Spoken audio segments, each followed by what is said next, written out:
හරි අයිබෝල් ළමයි ඉතින් අපි වැඩසටහන ආරම්භ කරමු. පොඩ්ඩක් පැමිණීම නම් අඩුයි. මම ඒක ටිකක් වෙලා බැලුවෙත් හිතමු. ඊටු සියලු දෙනා බ්‍රහස්පති දවසේ සම්බන්ධ වෙයි කියලා. මොකද ඒකට හේතුව අද දවසේ විශේෂ දවසක්. විශේෂයෙන් මේ නිෂ්පාදන පිරිවේ පාඩම අවසන් කරන දවස.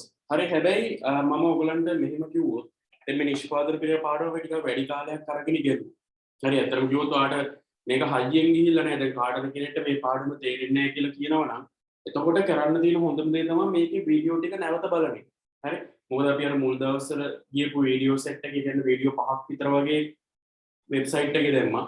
ඊට පස්සේ එතනින් එහාට ටික ඔක්කොම අර ළමයිට සමීප නැතිවීම මේ වගේ දේවල් සිද්ධ වීමත් එක්ක හැමෝටම බලන්න පුළුවන් වෙන විදිහට ඔයගලන්ට ඔයගලගේ ගෲප් එක හරහා ලැබුණා. හරිද? ඒ විදිහට මේකේ වීඩියෝ ටික දීලා තියෙන්නේ. ඒක නිසා මම දැන් මේ පාඩම අද ඉවරුනාට පස්සේ අද වීඩියෝ එකත් එක්ක දැන් බ්‍රහස්පති පන්තිත් කරාට පස්සේ අද වීඩියෝ එකත් එක්ක නිෂ්පාදන පිරිවේ අංක දාලා 1 2 3 4 5 6 7 8 කොහොම 10ක් අපි පාඩම් මම දවස් 12ක් විතර කරන්න ඉතින් මේ පාඩම මාස 3ක් වගේ කාලයක් අපි මේක කරා මොකද ටිකක් වැඩි කාලයක් අරගෙන කරපු පාඩමක් නිසා ඒතර පන්ති 12ක් වගේ ප්‍රමාණයක් මේ නිෂ්පාදන පිරිවේ පාඩමට ඇති. ඒතර කාට හරි කෙනෙක්ට මේ පාඩම ඒ කියන්නේ අපි හිතුව හොඳට මවුල් කියලා. හරි ඉතින් ඒතර ඒකේ හේතුව තමන් එක්ක පන්ති වලට හරියට ඇවිල්ලා නැහැ. එහෙම නැත්නම් වීඩියෝ බලලා නැහැ. ඒතර අපි කියන වැඩ ටික හරියට කරලා නැහැ. හරි ඉතින් හැබැයි ඔයාට පුළුවන් වීඩියෝ ටික බලලා නැවත ඒ අඩුපාඩු ටික හදාගන්න. ඒතර මම ඒකට ඔයාට ඔප්ෂන් එකක් දෙනවා. ඒ වෙනුවෙන් මොකද මම දන්නවා මේ දවස්වල සනීප ඇති වෙච්ච ළමයි ඉතින් විතර ගැටලු ඇති වෙච්ච ළමයි එහෙම අයත් ඉන්නවා. ඉතින් හේතුව නිසා හැමෝටම පොදුවේ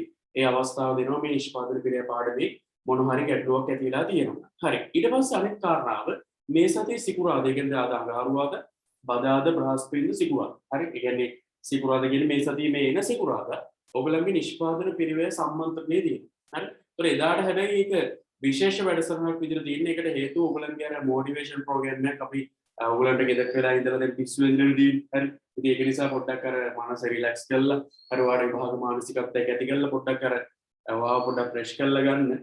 පොඩි වැඩසටහනක් පුදු දාට යනවා පැයක විතර වැඩසටහනක්. ඉතින් අතරක් නෙමෙයි. ඒක නෙමෙයි වාට අර අපි කියන අර කම්මැලි වැඩක් නෙමෙයි. අර පොඩි පැයක වැඩසටහනක් කියන්නේ ඒක වගේ අර තියෙන මානසිකත්වය පොඩ්ඩක් වෙනස් කරන්න වාට මොන හරි දෙයක් එකතු වෙන වැඩසටහනක්. ඉතින් ඒක නිසා සියලු දෙනා සිකුරාදා 7ට පන්තියට එකතු වෙන්න ඕනේ. 7 ඉඳලා 8 වෙනකන් යනවා මොටිවේෂන් ප්‍රෝග්‍රෑම් එක.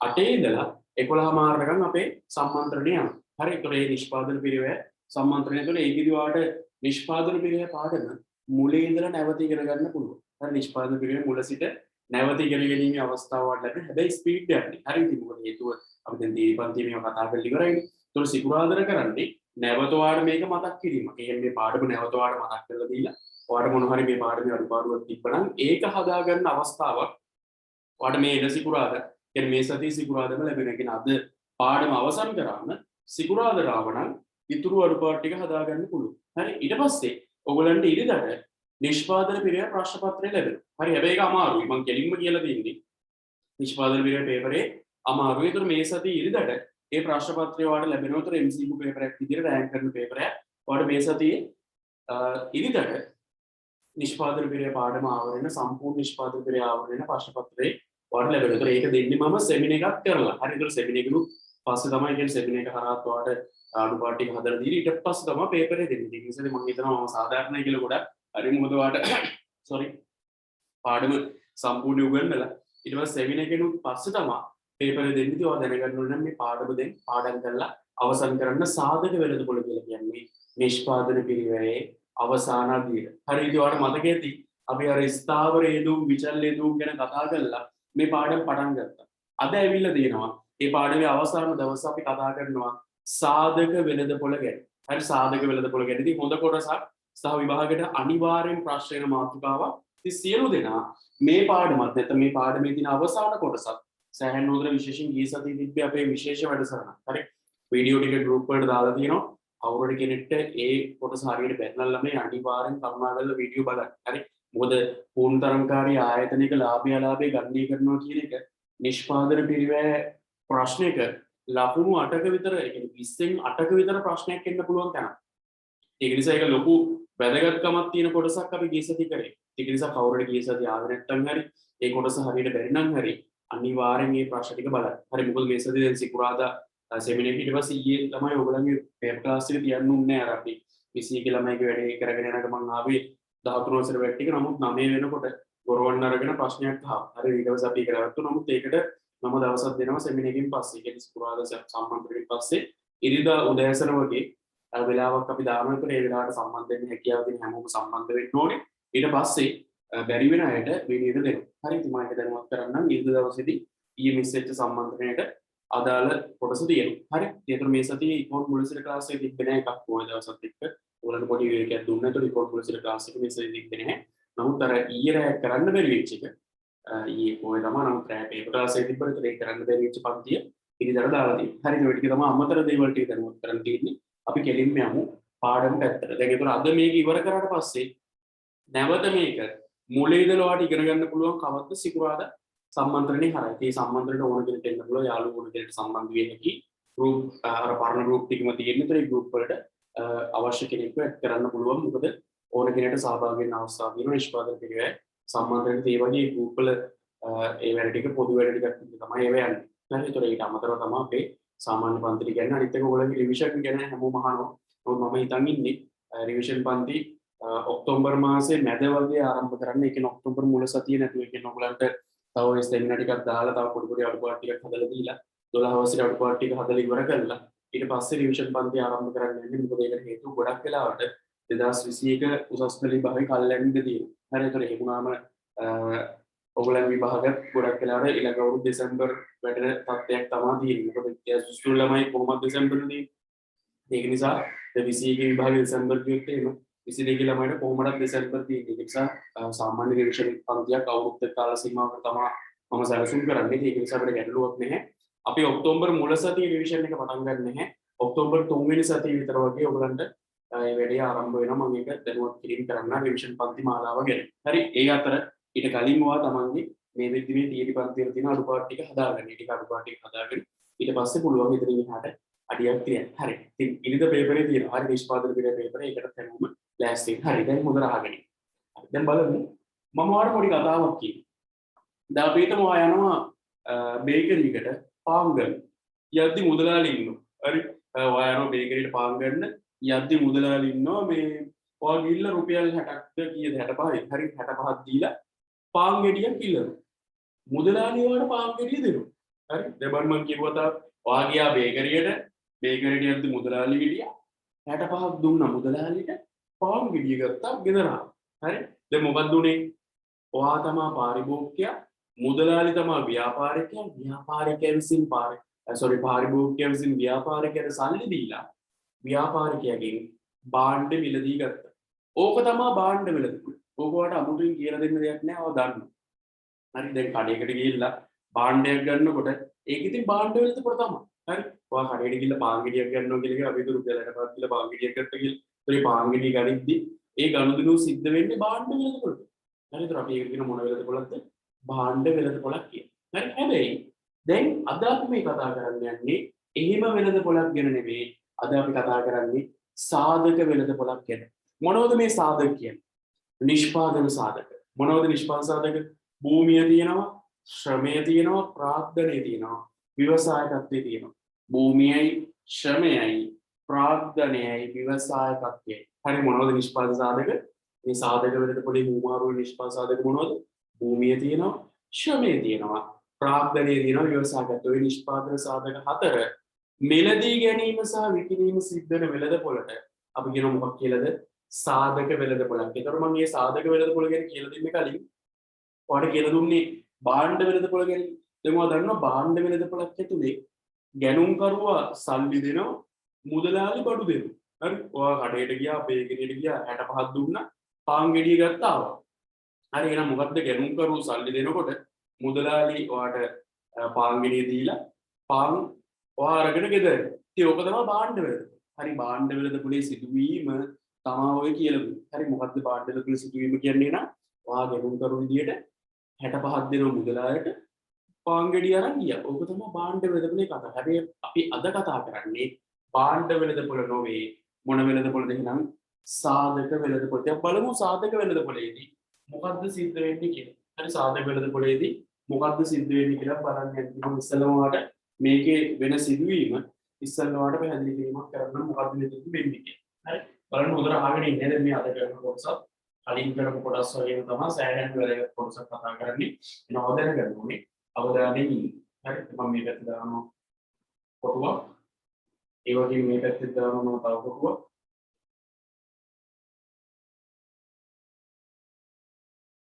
හරි මම මේවට සාධක වෙලද පොලේ සිද්ධ වෙන්නේ මොකක්ද කියලා පෙන්නන්නේ. මේ පැත්තේ තමයි කුටුම්බ අංශය.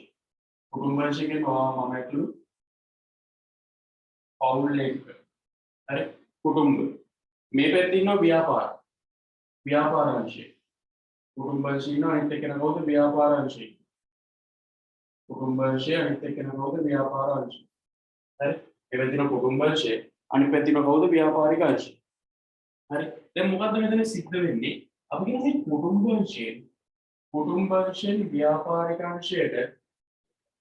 කුටුම්බ අංශයෙන් ව්‍යාපාරික අංශයට ගලාගෙන යනවා නිෂ්පාදන සාධක.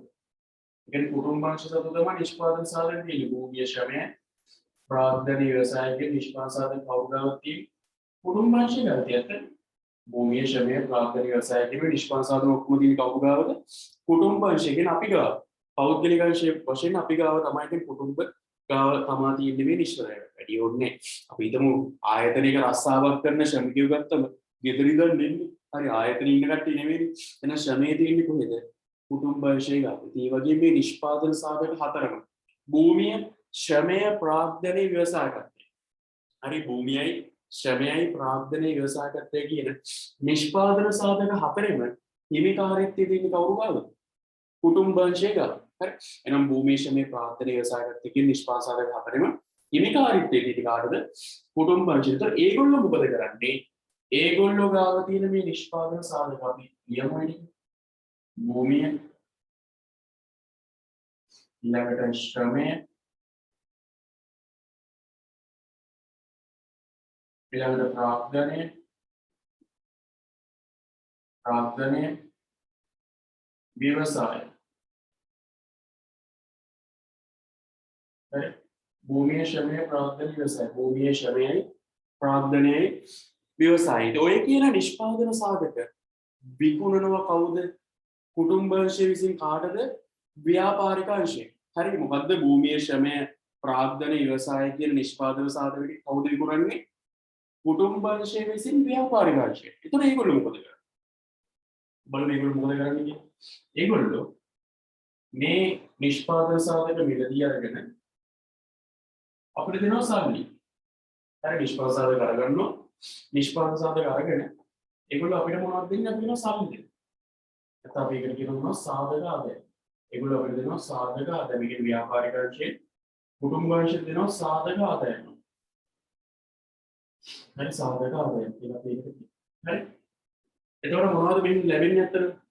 භූමියට ලැබෙනවා බදු කුලි. හරි භූමියේ හිමිකාරීත්වය තියෙන කට්ටියට බදු කුලිය ලැබෙනවා. හරි ඒ ශ්‍රමයට ලැබෙනවා වැටු. මම ඊට ගෙන්න දාගෙන ශ්‍රමයට ලැබෙනවා වැටු. හරි ප්‍රාග්ධනයට ලැබෙනවා මොනවද අතරම් ප්‍රාග්ධන පොලිය අපි නිකම් පොලිය කියලා දාමු. ප්‍රාග්ධන පොලිය. ව්‍යවසායකයන් මොනවද ලැබෙන්නේ? ලාභය. ඉතින් ඔන්න ඔය විදියට කුටුම්බ අංශයෙන් ව්‍යාපාරික අංශයට හරි කුටුම්බ අංශයෙන් ව්‍යාපාරික අංශයට භූමිය ශ්‍රමය ප්‍රාග්ධනය සහ ව්‍යවසායකත්වය දෙනකොට ව්‍යාපාරික අංශයෙන් කුටුම්බ අංශයට මොනවද දෙන්නේ? බදු කුලි, වැටු පොලි, ලාභ. හරි මොකද ඒක අතර තේරු අපි කියනවා ව්‍යාපාරික අංශයෙන් කුටුම්බ අංශයට මේ වෙනුවෙන් ආදායමක් ගෙවනවා. ඉතින් කුටුම්බ අංශය Taman සතු තියෙන භූමිය ශ්‍රමය ප්‍රාග්ධනය සහ ව්‍යවසායකත්වය කියන නිෂ්පාදන සාධක. හරි නිෂ්පාදන සාධක කාටද විකුණන්නේ? ව්‍යාපාරික අංශයට විකුණන්නේ. කුටුම්බ අංශය Taman ගාව තියෙන භූමිය ශ්‍රමය ප්‍රාග්ධනය ව්‍යවසායකත්වය කියන මේ නිෂ්පාදන සාධක කුටුම්බ අංශයෙන් විකුණනවා කාටද? ව්‍යාපාරික අංශයට. ඒතර ඒගොල්ලෝ මොකද කරන්නේ? ඒගොල්ලෝ සල්ලි දීලා මේවා අරගන්නවා. මේවා කියන්නේ මේ කුටුම්බ අංශය සතු තියෙන නිෂ්පාදන සාධක අරගන්නව කවුද? ව්‍යාපාරික අංශය සල්ලි දීලා. හරි ඉතින් එතකොට භූමිය වෙනුවෙන් ඒගොල්ලෝ බදු කුලියක් ගෙවනවා. කවුද? ව්‍යාපාරික අංශය කුටුම්බ අංශය දෙන භූමිය වෙනුවෙන් ගෙවනවා බදු කුලිය. හරි ඊට පස්සේ කුටුම්බ අංශය දෙන ශ්‍රමය වෙනුවෙන් ගෙවනවා වැටුප. ඊට පස්සේ කුටුම්බ අංශය දෙන ප්‍රාග්ධනය වෙනුවෙන් ගෙවනවා පොලිය. ඒගොල්ලන්ගේ ව්‍යවසායකත්වය වෙනුවෙන් ගෙවනවා මොනවද? ලාභයන්. හරි ඉතින් මෙන්න මේ ගනුදෙනුව සිද්ධ වෙන වෙළඳපොළ. හරි මෙන්න මේ ගනුදෙනුව සිද්ධ වෙන වෙළඳපොළ අපි හඳුන්වන මොකක් කියලාද?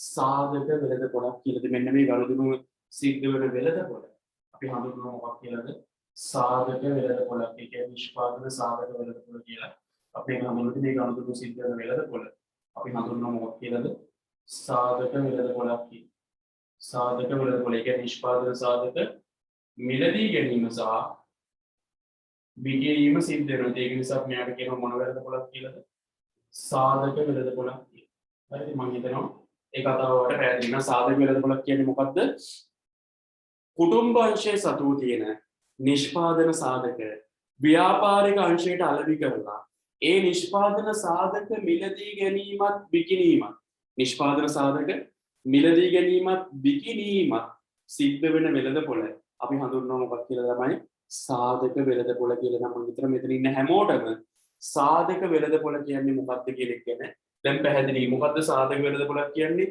කුටුම්බ අංශයේ සතුව තියෙනව මොනවද භූමිය ශ්‍රමයේ ප්‍රාර්ථන ඉවසාගත කියන නිෂ්පාදන සාධක ඒගොල්ලෝ මොකද්ද කරන්නේ ඒවා අලෙවි කරනවා ව්‍යාපාරික අංශයට ඒගොල්ලෝ සල්ලි දීලා මේවා ගන්නවා භූමියට ගෙවන බදු කුලියක් ශ්‍රමයට වැටුප් ගෙවනවා ප්‍රාර්ථන පොලියක් ගෙවන ව්‍යවසායකයන්ට ලාභයක් දෙන්නේ සාධක ආදායය ව්‍යාපාරික අංශයට කුටුම්බ අංශයට ගලා යනවා දැන් මම කලින් කිව්වනේ කතාව මොකද මම කලින් කිව්වේ කලින් මම වඩ කිව්වා තමයි කටින් පොඩ්ඩක් විනාඩියක් කොහොමද ඉන්නේ හැමෝම විනාඩියක් කොහොමද ඉන්නේ කොහෙවත් මේක හොඳට බලන්න විනාඩියක් කොහොමද ඉන්නේ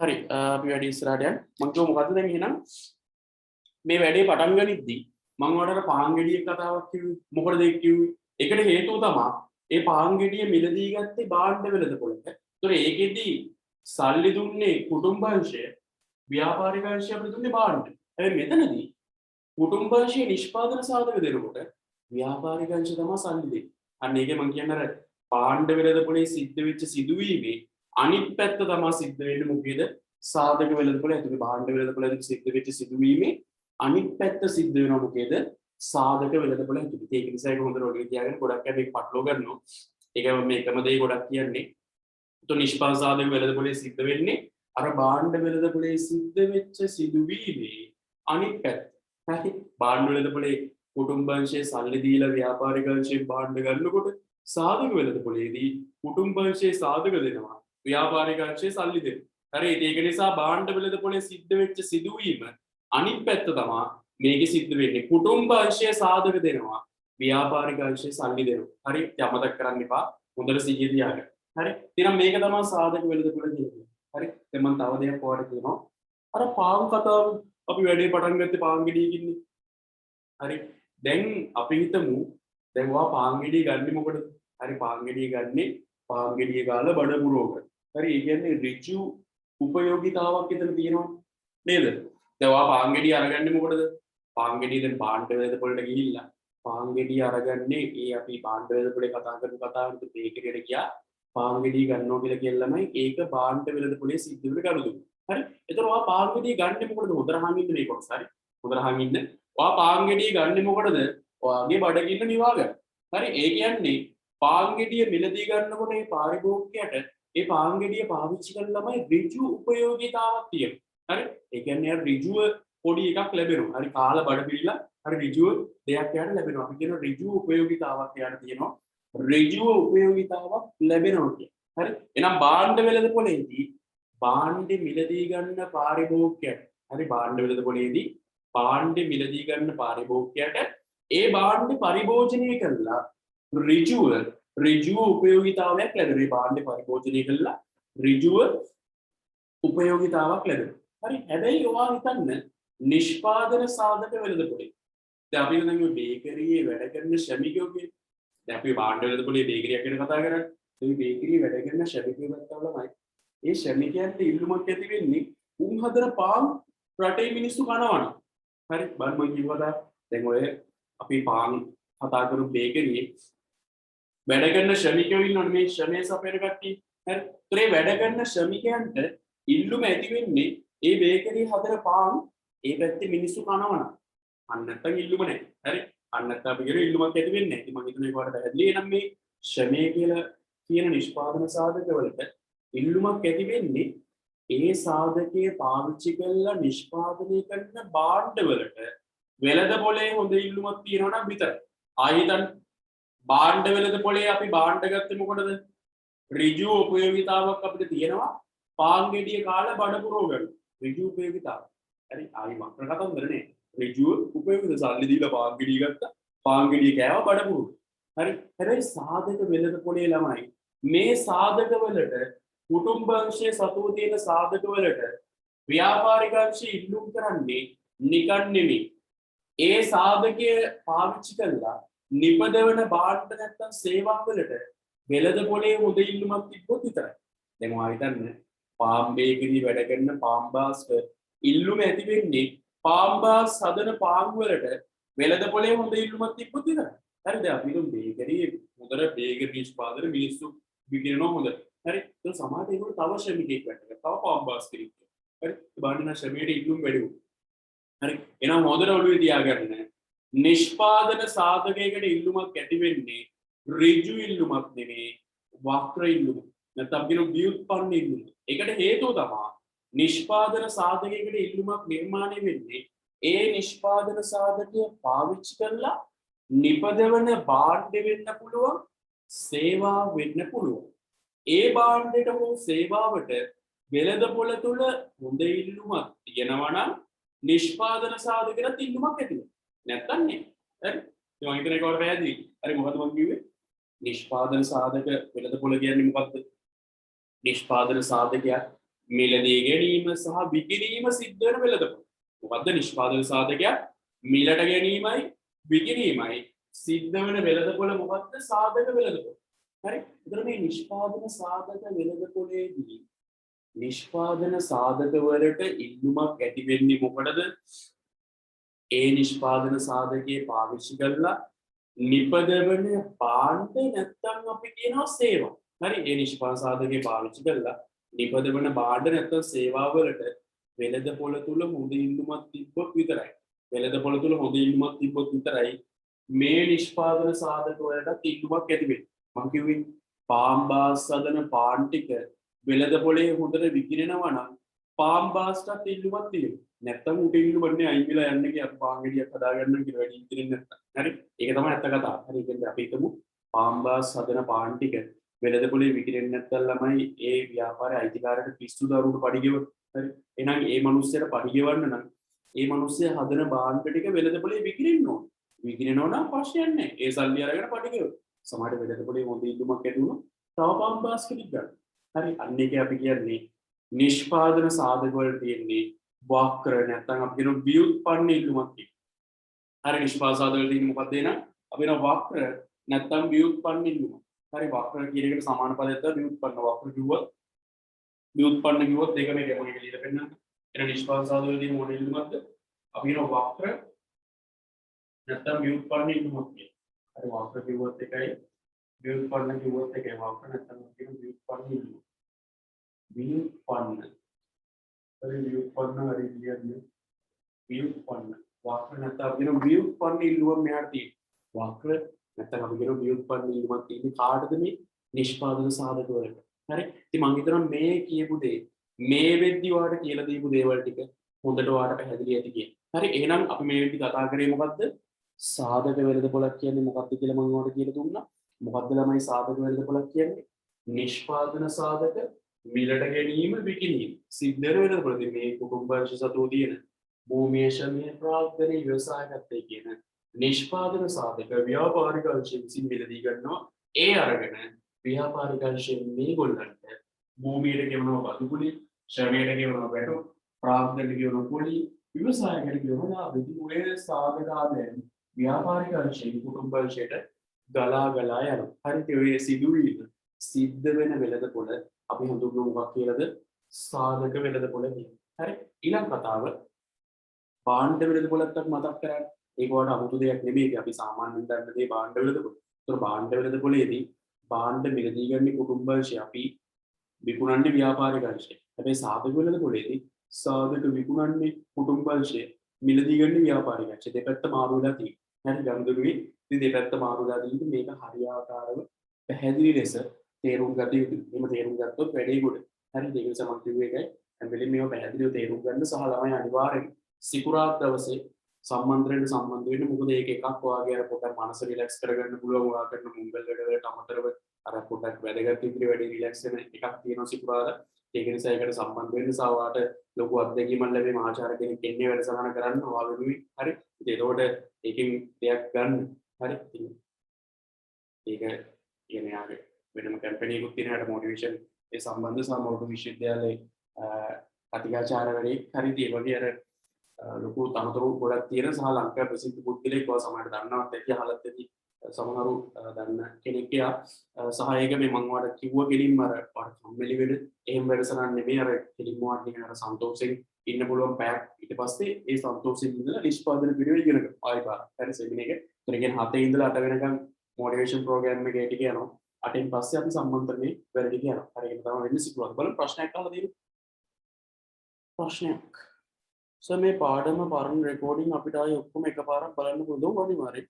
මම කිව්වා ඔයාලට මේ දැන් හෙට නෙමෙයි අනිද්දා මේ පාඩමේ ඊළඟ දවසේ යනවනේ. ඒ කියන්නේ අද ඇවිල්ලා මේ පිළිවෙල පළවෙනිද ඔයගොල්ලන්ගේ සතියේ 22 ළමයිගේ පළවෙනි තීර පන්ති දෙවෙනි තීර පන්ති තියෙනවනේ බ්‍රහස්පතින්ද. ඒකෙන් පස්සේ මේ වීඩියෝ එකයි ඔක්කොම එක පිළිවෙලට දාන්න. මුලින් ඉඳලා ඔක්කොම ටික වෙබ්සයිට් එකේ දාලා තියෙනවා 4ක් නෙමෙයි 5ක්.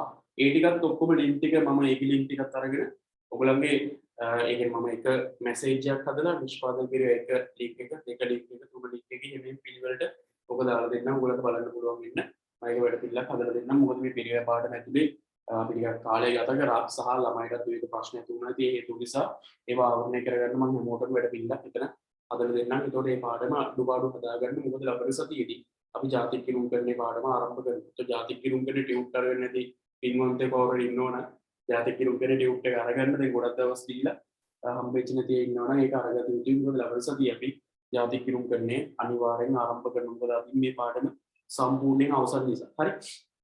ඉතින් අපි යමු ටියුට් එක පැත්තට ගිහිල්ලා මේක පොඩ්ඩක් නෝට් එකකින් ලියාගෙන ඉන්න නැත්නම් අපි මේකේ සාධක වල නිර්වචනය කරලා සාධක ඉදුම ඇති වෙන හැටි ඒ දේවල් ටික කතා කරලා විශේෂයෙන්ම ඉදුම සොලියුෂන් වල සම්පූර්ණ මේකේ විභාග ප්‍රශ්න අහලා දෙන්න තන හරි ඊට පස්සේ මේකේ සංක්‍රාමික ක්‍රියා ආර්ථික පොදුකුලිය වගේ තමයි කතා කරන්නේ.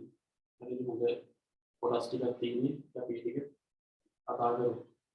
හරි අපි ලියන්නේ මේකේ කියන්න සාධක වෙළඳපොළ අපි නිර්වචනය කරන්න යන්න. හරි. ඉතින් හොඳට අහගෙන හරියට නෝට් එක ලියන්න බොරු ලියාගන්න එපා. අපි ලියමු. ලියන්න භූමිය, ශ්‍රමය, ප්‍රාග්ධනය සහ ව්‍යවසායකත්වය යන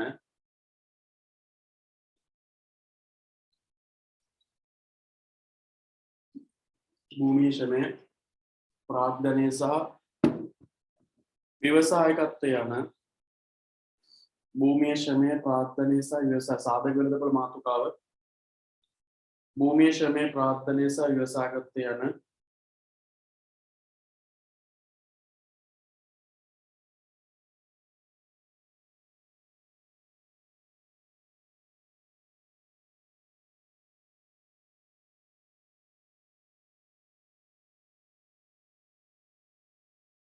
භූමිය, ශ්‍රමය, ප්‍රාග්ධනය, ව්‍යවසායකත්වය යන නිෂ්පාදන සාධක ව්‍යවසායකත්වය යන නිෂ්පාදන සාධක භූමිය, ශ්‍රමය, ප්‍රාග්ධනය, ව්‍යවසායකත්වය යන නිෂ්පාදන සාධක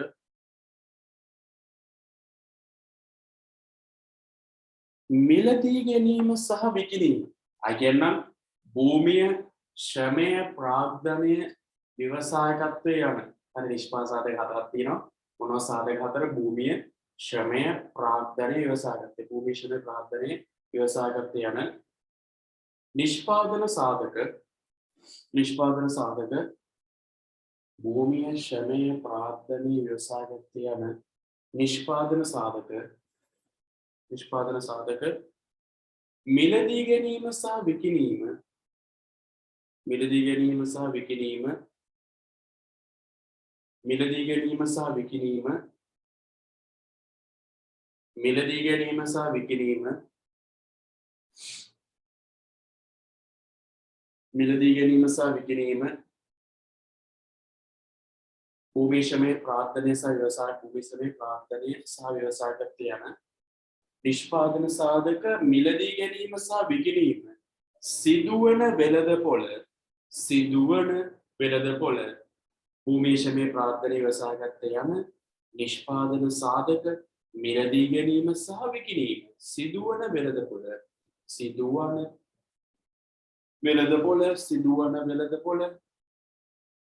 සාධක වෙළඳපොළ ලෙසින් හඳුන්වයි. සිදුවන වෙළඳපොළ සාධක වෙළඳපොළ ලෙසින් හඳුන්වයි. සිදුවන වෙළඳපොළ සාධක වෙළඳපොළ ලෙසින් හඳුන්වයි. සිදුවන වෙළඳපොළ සාධක වෙළඳපොළ ලෙසින් හඳුන්වයි. සිදුවන වෙළඳපොළ සාධක වෙළඳපොළ ලෙසින් හඳුන්වයි. සිදුවන වෙළඳපොළ සාධක වෙළඳපොළ ලෙසින් හඳුන්වයි. හරි එහෙනම් මම කියමු මොකද්ද? භූමියේ ශ්‍රමයේ ප්‍රාර්ථනය සහ ව්‍යවසායකත්වය කියන නිෂ්පාදන සාධක මිලදී ගැනීමයි විකිණීමයි සිද්ධ වෙළඳපොළ කවුද? සාධක වෙළඳපොළ. හරි ලියන්න. ඒකටම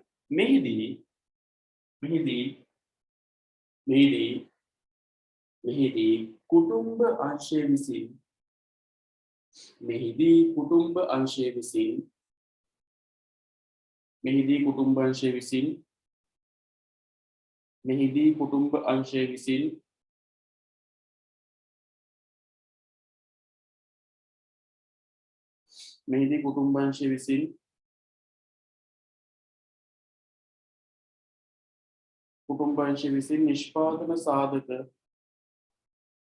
කුටුම්බ අංශය විසින් නිෂ්පාදන සාධක අලෙවි කිරීමක් සිදු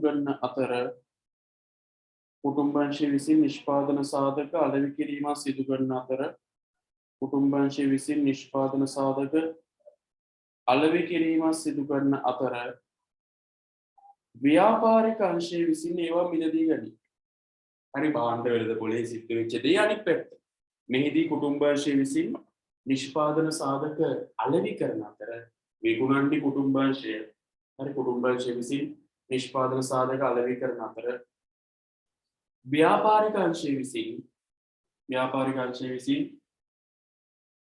ව්‍යාපාරික අංශය විසින් එම නිෂ්පාදන සාධක මිලදී ගනු ලැබේ.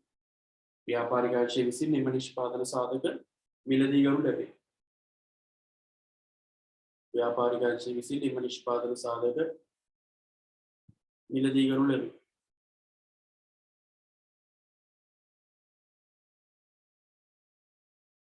හරි ව්‍යාපාරික අංශය විසින් එම නිෂ්පාදන සාධක මිලදී ගන්න. කුටුම්බ අංශය විසින් සාධක විකුණනවා.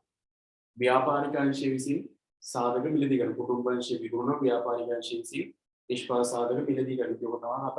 හරි කුටුම්බ අංශය විසින් නිෂ්පාදන සාධක විකුණනකොට ව්‍යාපාරික අංශය ඇවිල්ලා ඒ සාධක මිලදී ගන්න. මේ මොන හරි ගැටලු තියෙනවා නම් පන්ති ඉවරෙච්ච ගමන් අහන එකේ වක්කීම ඔයගොල්ලෝ සතුයි. හරි. ඔය මට දැන් ඔයගොල්ලෝ මූණ වල පේන්නේ නැහැ. දැන් පන්ති එක අපි විසිය ක්ලාස් රූම් එකේ කියනවා ඔයාගේ මූණ පේනවා. හරි නමුත් දැන් ඔයාට මේ කරන කොටස් වල මොන හරි ගැටලුවක් තියෙනවා නම් අනිවාර්යෙන් මේක පාඩම් කරලා බලලා තේරුම් නැත්නම් අහන්න ඕනේ. හරි ඒක තමයි කරන්න ඕනේ. නැතුව අර මේක තේරෙන්නේ නැහැ කියලා අතල්ලා දාලා ඉන්න එපා. හරි. ඒක නිසා අනිවාර්යෙන්ම මොන හරි දෙයක ඕනම තැනක මොන හරි දෙයක් විශේෂ ඊළඟ පාඩම වෙනවා සංකීර්ණ. හරි ගණන් හදන්න තියෙන අපි ජාතික විනු සෙමිනර් එකකින් මම පොඩ්ඩක් එකක් කතා කරා. ඒකට මේ පාඩම අපි යනකොට මොන හරි තැනක වාට තේරෙන්නේ නැති කොටසක් තිබ්බොත් අනිවාර්යෙන් කතා කරලා අහන්න ඕනේ. ඒ වෙලෙම කතා කරලා අහන්න. හරි නැත්නම් වැඩේ සාර්ථක නැහැ. අනිවාර්යෙන් කතා කරලා ඇසියු. හරි. මම හිතන්නේ වාට පැහැදිලි කියලා දීපදන සාධක වලට අපි නිර්වචනය කරා මම කිව්වා භූමියේ ශ්‍රමයේ ප්‍රාර්ථනය සහ ව්‍යවසායකත්වයේ කියන නිෂ්පාදන සාධක මිලදී ගැනීම විකිණීම සිද්ධ වෙන වෙළඳපොළ තමයි සාධක වෙළඳපොළ කියලා කියන්නේ. ඒතර සාධක විකුණන්නේ කුටුම්බ අංශය. සාධක මිලදී ගන්නේ කවුද? ව්‍යාපාරික අංශය විසින්. හරි. දැන් අපි යනවා එතනින් එහාට නිෂ්පාදන සාධකයක ඉන්නවා. මම කිව්වා මේකේ තියෙන්නේ වක්‍ර ඉල්ලුමක් කියලා. මතකද ඒක? නිෂ්පාදන සාධකයෙන් මොන ඉල්ලුමක්ද? මම කිව්වා මේකේ වක්‍ර නැත්නම් ව්‍යුත්පන්න ඉල්ලුමක් කියලා. ඒකට හේතුව තමයි නිෂ්පාදන සාධකයක් ලැබෙන මිලදී ගන්න හැබැයි ඒ සාධකයේ පාවිච්චි කළා නිපදවන්න පුළුවන් භාණ්ඩයක නැත්නම් සේවාවට වෙළඳපොලේ තියෙන ඉල්ලුම් පදනම. මොකද්ද? නිෂ්පාදන සාධකයක් අපි හැබැයි මිලදී ගන්න මොකටද? ඒ නිෂ්පාදන සාධකය පාවිච්චි කරලා නිපදවන්න පුළුවන් භාණ්ඩයට වෙන්න පුළුවන් සේවාවට වෙන්න පුළුවන් එයාට තියෙන වෙළඳපොළ ඉල්ලුම් මත තමයි මේකටත් ඉල්ලුම ඇති වෙන්නේ. හරි. ඒක නිසා නම් මම කියපු දේවල් පැහැදිලි. හරිද? එහෙනම් මේ භාණ්ඩෙට නැත්නම් මේ සේවාවට වෙළඳපොළේ තියෙන ඉල්ලුමත් එක්ක තමයි නිෂ්පාදන සාධකයට ඉල්ලුම ඇති. ඒක නිසා අපි කියන මේක මොන ඉල්ලුමක්ද? වක්‍ර නැත්නම් ව්‍යුත්පන්න ඉල්ලුමක් කියලා. ඒ වෙන නිෂ්පාදන සාධකයට ඉල්ලුම කියලා මාතෘකාවක් තියෙනවා. නිෂ්පාදන සාධකයේ ඉල්ලුම අපි ඒකට දෙලියමු. ඊළඟ මාතෘකාව නිෂ්පාදන සාධකයේ ඉල්ලුම අපි ඒකට දෙලියමු. දැන් මෙහෙම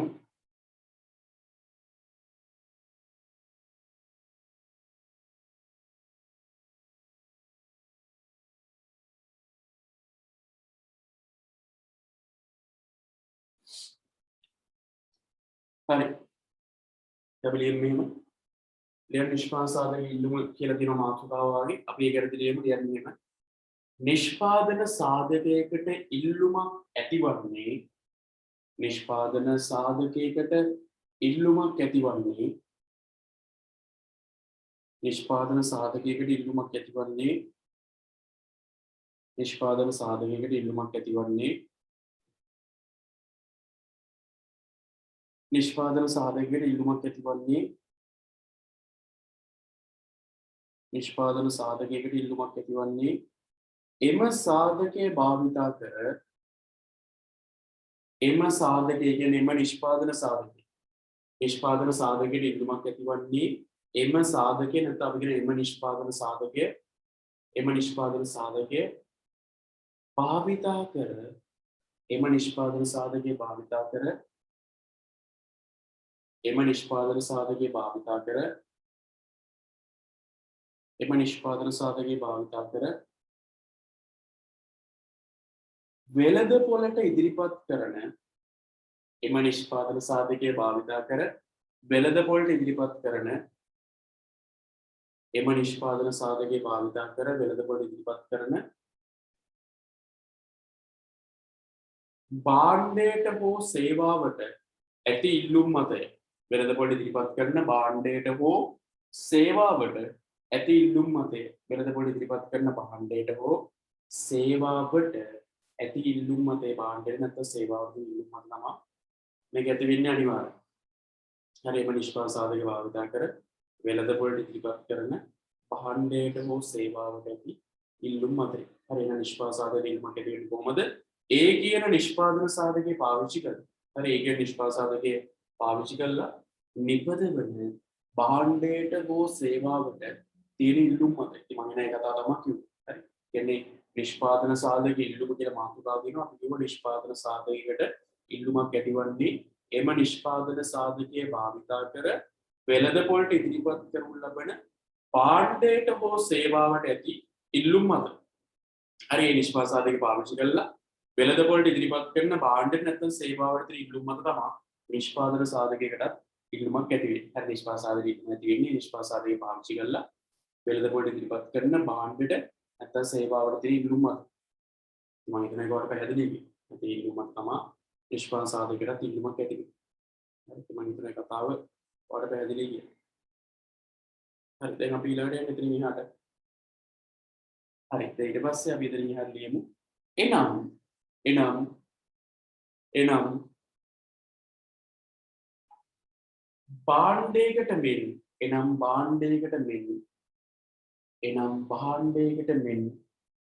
එනම් භාණ්ඩයකට මෙන් භාණ්ඩ වෙළඳ පොළේ අපි භාණ්ඩ වලට කියවනේ ඍජු ඉල්ලුමක් තියෙනවා කියලා. එනම් භාණ්ඩයකට මෙන් ඍජු ඉල්ලුමක් නිෂ්පාදන සාධකයකට නොමැත. එනම් භාණ්ඩයකට මෙන් ඍජු ඉල්ලුමක් කියන භාණ්ඩයකට වගේ ඍජු ඉල්ලුමක් නිෂ්පාදන සාධක වලට නැහැ. හරි භාණ්ඩයකට වගේ ඍජු ඉල්ලුමක් අපි කියනවා නිෂ්පාදන සාධක වලට නැහැ.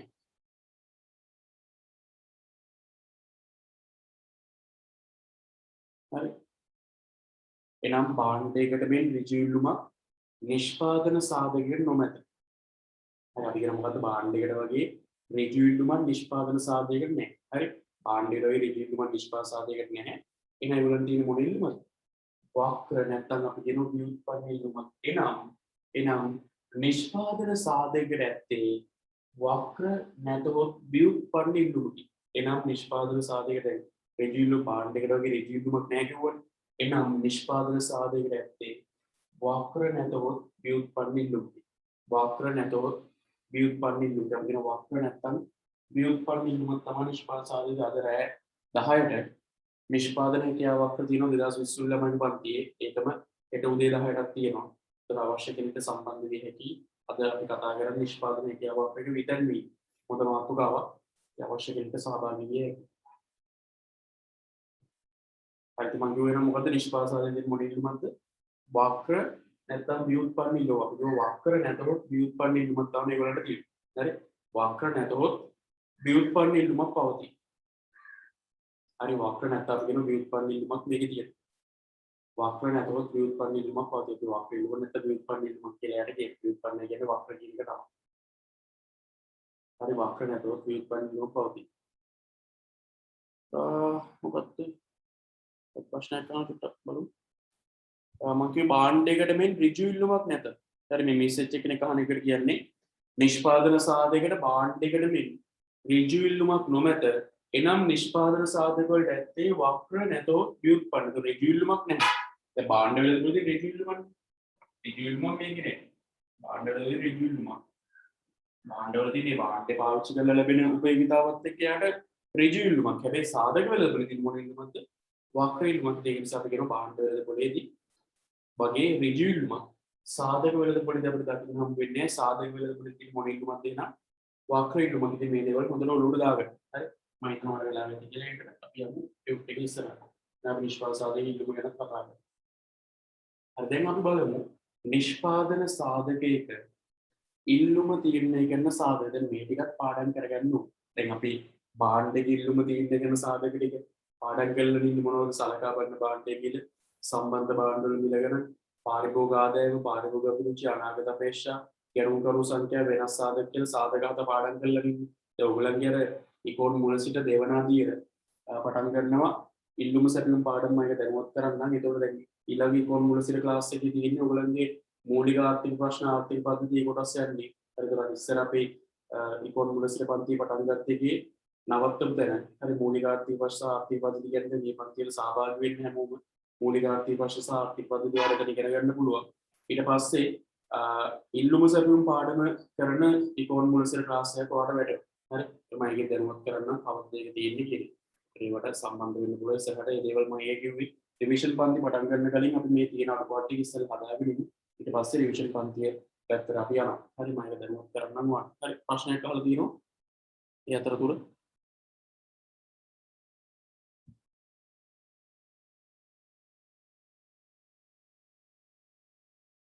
මුලින් දැන් ආයි කියන්නේ කියලා කියනවා නම් මේ නෝට් එකම ආයි දැන් මම මේ වෙලාව කියන නෝට් එකේ ඒක ඉතින් නිෂ්පාදන සාධක කියන්නේ මෙතනින් පටන් ගත්තද මම කිය නිෂ්පාදන සාධක තියෙන්නේ වක්‍ර ඉල්ලුමක් කියන අද නිෂ්පාදන සාධකයකට අර භාණ්ඩයකට වගේ ඍජු ඉල්ලුමක් නැහැ කියලා කිව්වා. හරි නිෂ්පාදන සාධකයකට භාණ්ඩයකට ඍජු ඉල්ලුමක් නැහැ. යාට තියෙන්නේ වක්‍ර ඉල්ලුම කියන නිෂ්පාදන සාධකයක ඉල්ලුමක් ඇති වෙන්නේ ඒ සාධකයේ පාවිච්චි කරලා නිපද වෙන භාණ්ඩ හා සේවා වලට වෙළඳපොළේ තියෙන ඉල්ලුම් මත. හරි නිෂ්පාදන සාධකයකට ඉල්ලුමක් ඇති වෙන්නේ හැම වෙලේම ඒ නිෂ්පාදන සාධකය පාවිච්චි කරලා නිපද වෙන භාණ්ඩ සේවලට වෙළඳපොළේ තියෙන ඉල්ලුමට පොඩක් යාළුවෝ ඉතින් නෝට් එක ගන්න වෙනවා ඒක. හරි ඒතර මම අදහස කිව්වේ නිෂ්පාදන සාධක ඉල්ලුමක් ඇති වෙන්නේ නිෂ්පාදන සාධකය පාවිච්චි කරලා වෙළඳපොළේ නිපද වෙන භාණ්ඩ සේවලට තියෙන ඉල්ලුම් මත. ඒතකොට ඒ භාණ්ඩ සේවලට තියෙන ඉල්ලුම හැමදේම ඒක මත ඉල්ලුමක් ඇති වෙන නිසා අපි නිෂ්පාදන සාධකවල තියෙන්නේ වක්‍ර ඉල්ලුමක්. හරි වක්‍ර ඉල්ලුමක් තියෙනවා. හරි අපි යමු වැඩි ඉස්සරහට. කාටරි නෝට් මිස් වුණොත් දැන් වාගේ මම දැන් ලක්ෂණ යාළුවෙක් පන්තියේ ඉල්ලනකොට මම නැත්නම් මට කියන්න මම ළමයිකින් අරන් දෙන්න. හරි. ආයෙත් අපි යමු වැඩි ඉස්සරහට. දැන් මේක අපි කියන මාතෘකාව නිෂ්පාදන සාධකයක ඉල්ලුම තීරණය කරන සාධක. හරි අපි කතා කරන්නේ ඊළඟ මාතෘකාව මොකද්ද? නිෂ්පාදන සාධකයක ඉල්ලුම තීරණය කරන සාධක. දැන් අපි භාණ්ඩ ඉල්ලුම තීරණය කරන සාධක ඉල්ලුම් පාඩම ඉදි කරගෙන. දැන් මේ කතා කරන්නේ නිෂ්පාදන සාධකයක ඉල්ලුම දෙකෙත් අර භාණ්ඩ ඉල්ලුම වගේ තමයි. මුලින්ම අපි බලන්නේ සලකා බලන මේකෙන් භාණ්ඩේ කියලා ඒක සාධකයේ වෙන්නේ. ඒ සලකා බලන සාධකයේ ඉල්ලගන්න කියලා හදාගන්න. සලකා බලන සාධකයේ කියලා එක පොඩ්ඩක් හදාගන්න. YouTube video mistake එකක් තියෙන සලකා බලන සාධකයේ කියලා හදාගන්න එක. හරිද? මුලින් බලනවා අපි සලකා බලන සාධකයේ මිල මං කියව එක හදාගන්න කියලා. හරි මේ සලකා බලන සාධකයේ මිල කියන එක උඩයි හදාගන්න භාණ්ඩ මිල කියලා තියෙන්නේ. මේක සාධකයේ මිල කරගන්න. හරි භාණ්ඩ මිල තියෙන එක මේක සලකා බලන නිෂ්පාදන සාධකයේ මිල. සාධකයෙන් කරගන්න. සලකා බලන සාධකයේ මිල. සාධකයේ මිල. කියන සලකා බලන නිෂ්පාදන සාධකයේ මිල. හරි සාධකයේ මිල. ඊට අපි කියනවා ඊළඟ මොකද්ද විකල්ප සාධක. ඒ කියන්නේ අපිට තියෙන විකල්ප මොනවද? හරි ඒතර අපි පළවෙනි එක කතා කරමු මොකක්ද සලකා බලන සාධකයේ මිල. දෙවෙනි එක අපි කතා කරන්නේ මොකද්ද මේ විකල්ප සාධක මිල ගැන. නැත්නම් අපි කියන විකල්ප සාධක වල මිල. හරි. ඒතර පළවෙනි එක අපි කතා කරා සලකා බලන සාධකයේ මිල. දෙවෙනි එක අපි කතා කරන විකල්ප සාධක වල මිල ගැන. ඒ කියන්නේ අපිට තියෙන විකල්ප. දැන් අපි හිතුවා ශ්‍රමිකයෝ කියලා. දැන් ශ්‍රමිකයෝ 5 දෙනෙක් ඉන්නවා සමහරට. ඒක කවුද? ඒ 5 දෙනා සමහරට ගණන් 5ක් වෙන්න පුළුවන්. ඒ කියන්නේ වැඩ කරන්න කැමති ගණන්. හරි ඒ වගේ තියෙනවා. ඒ වගේ අපි මේ නිෂ්පාදන සාධකයේ අපි පාවිච්චි කරන නිෂ්පාදන සාධකයේ මිල මොකක්ද? ඒකට අපිට විකල්ප විදිහට පාවිච්චි කරන්න පුළුවන් නිෂ්පාදන සාධක වල මිල කොහොමද? හරි ඒක තමයි මේ විකල්ප සාධක මිල කියන්නේ. ඒ සාධක වල ඵලදායීතාව කොහොමද? අනිවාර්යෙන් බලපානවා. හරි ඒ කියන්නේ අපි නිෂ්පාදන සාධකයක් නිෂ්පාදන ක්‍රියාවකට පාවිච්චි කරද්දී ඒ සාධකයේ මොන වගේ ඵලදායීතාවකින් යුක්තද? අපි සාධක ඵලදායීතාව කියලා එකට කියනවා. හරි ඒ ඊළඟ තියෙනවා සාධකයේ යොදවා නිපදවන භාණ්ඩ සේවා සඳහා පවතින ඉල්ලුම. හරි ඒක නිෂ්පාදන සාධකයේ පාවිච්චි කරලා අපි නිපදවන භාණ්ඩ වල තියෙන ඉල්ලුම. ඉතින් මේ හැමදේම එක තමයි නිෂ්පාදන සාධකයේ ඉල්ලුම තියෙන මේ ටික වැදගත්. හරි ප්‍රශ්නයක් විදිහට අහන්න පුළුවන්. නිෂ්පාදන සාධකයක ඉල්ලුම තියෙන ගැන සාධක මොනවද කියලා. ඒතර එහෙම උතවර මේ ටික කියන්න පුළුවන් ඉන්නු සලකා බලන සාධකයේ මිල, විකල්ප සාධක වල මිල ගැන, සාධක ඵලදායීතාව, සාධක යොදවා නිපදවන භාණ්ඩ සේවා සඳහා පවතින ඉල්ලුම. මේ ටික ඔක්කොම වලට දාන්න පුළුවන්. හරි බලන්න ඊට පස්සේ මේ දිනවා සාධක වෙලදපොළ සාධක ඉල්ලුම් කරන්නේ ව්‍යාපාරික අංශය වන අතර සාධක සපයන්නේ කුටුම්බ අංශයක අපි දන්නවා කල් තියෙන. හරි. දැන් මෙතන පොඩ්ඩක් මේ කරුණු ටික හයිලයිට් කරගන්න. සාධක ඉල්ලුම තියෙන කෙන සාධක ටික. ඒ නිෂ්පාදන සාධක ඉල්ලුම තියෙන කෙන සාධක හයිලයිට් කරගන්න. සලකා බලන සාධකයේ විදිහ මම කියපු ඉන්ටිග්‍රේට් මිස්ටේක් එකක් තියෙනවා හදාගන්න කියලා. ඒ ටික ටක් ගාලා අවසන් කරමු. ඊට විකල්ප සාධක වල මිල ගණන්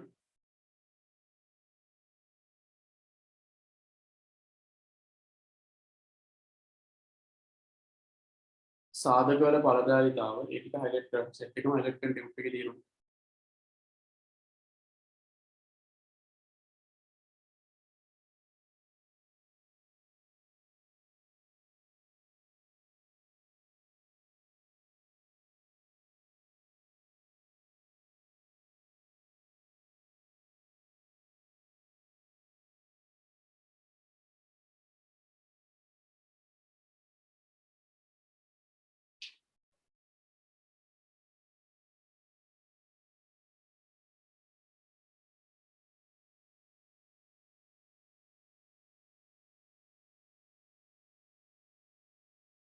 හරි මම හිතන වෙලාවට ටිකද මේ සාධක ටික හයිලයිට් කරගන්න කියලා කිව්වේ. අනිවාර්යයෙන් ටික පාඩම් කරගත යුතුයි. මොකද විභාගෙට නිෂ්පාදන සාධකයක ඉල්ලුම තියෙන කෙන සාධක කියලා ටික අහන්න පුළුවන්. දැන් අපි යනවා හොඳ මාතෘකාවකට. හරි.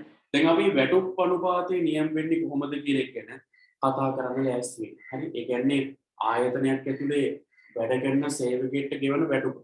ඒ වැටුප් අනුපාතය කොහොමද තීරණය වෙන්නේ කියන එක තමයි අපි දැන් මෙතන මේ සාකච්ඡා කරන්න ලෑස්ති වෙන්නේ. කියන්නේ සේවකයෙක්ට ගෙවන පඩිය ඒ වැටුප තීරණය කරන්නේ කොහොමද? ඒ කියන්නේ අපි ආයතනයක් ඇතුලේ සේවකයෙක් වශයෙන් වැඩ කරනකොට ඒ සේවකයට ගෙවන වැටුප තීරණය කරන්නේ කොහොමද කියන එක තමයි දැන් මෙතන මේ ශ්‍රම ඉල්ලුම සහ ශ්‍රම සැපයීමත් එක්ක කතා කරන්නේ. ඊළඟට මෙතන මාතෘකාවක් තියෙනවා. ශ්‍රම වෙළඳපොළ සමුද්‍රිත මේක අපි ඊළඟට දෙනවා. මේ ශ්‍රම ඉල්ලුම කියන්නේ මොකක්ද? දැන් ආයතනයක් ඇතුලේ අපි ගත්තම තියෙනවා ශ්‍රම සමහරට අපි ගත්තොත් එහෙම ආයතනයේ වේකන්සි. නැත්නම් ඒ කියන්නේ අපි ගත්තොත් ආයතනයක් ඇතුලේ සේවක පුරප්පාඩු තියෙනවා. හරි. ඒතර මේ සේවක පුරප්පාඩු වෙනුවෙන් ශ්‍රමිකයන්ව ඉල්ලුම් කිරීම. අපි කියනවා ශ්‍රම ඉල්ලුමක් කියලා. හරි. ඒතර ඒ කියන්නේ ආයතනයක් ඇතුලේ මොන හරි රැකියාවක් තියෙනවා සමහරට ඒ රැකියාව කරන්න සේවකයෙක් ආයතනය තුල නැහැ. ඒ කියන්නේ අලුතෙන් කෙනෙක් බඳව ගන්න. එහෙනම් ශ්‍රම ඉල්ලන්නේ ඒකට අපි කියනවා මොකක්ද ශ්‍රම ඉල්ලුම. ඉතින් අපි කියන මේ වෙලද පොලික නිෂ්පාදන කරන්න එක වෙනුවෙන් ශ්‍රමය සඳහා තියෙන ඉල්ලුම. ඒ කියන්නේ අපේ ආයතනයේ ශ්‍රම ඒ සඳහා පුරප්පාඩුවක් තියෙන නැත්නම් අපි ගත්තොත් මෙහෙම දැන් ආයතනය තුලේ අපි කියවොත් මෙහෙම නිෂ්පාදනයක් කරන්න යනකොට ඒ නිෂ්පාදනය කිරීම වෙනුවෙන් පුරප්පාඩුවක් තියෙනවා කියලා කියන්නේ ආයතනය තුලේ සේවක පුරප්පාඩුවක් තියෙනවා කියලා කියන්නේ අපි ඒකට ශ්‍රමිකයෙක් බඳවලා තියෙනවා. හරි. ඒක තමයි අපි ශ්‍රම ඉල්ලුම කියලා කියන්නේ. ශ්‍රමය සඳහා පවතින ඉල්ලුම තමයි ශ්‍රම ඉල්ලුම කියලා අපි මෙතන හඳුන්වන්නේ. මම හිතන්නේ ඔයාලට පැහැදිලි කියලා අපි ලියමු ඒකට ශ්‍රම ඉල්ලුම කියන එක කරද්දී මේක ලේසි හරි ශ්‍රමිකව අපි ඉල්ලුම් කරනවා අපි ඒක කියන ශ්‍රම ඉල්ලුමක් කියලා අපි ලියමු කරද්දී කිසියම් වෙළඳපොළක කිසියම් වෙළඳපොළක කිසියම් වෙළඳපොළක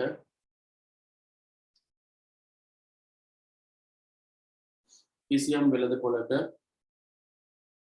කිසියම් වෙළඳපොළක සිදු කරන නිෂ්පාදනය වෙනුවෙන් කිසියම් වෙළඳපොළක සිදු කරන නිෂ්පාදනය වෙනුවෙන් කිසියම් වෙළඳපොළක සිදු කරන නිෂ්පාදනය වෙනුවෙන්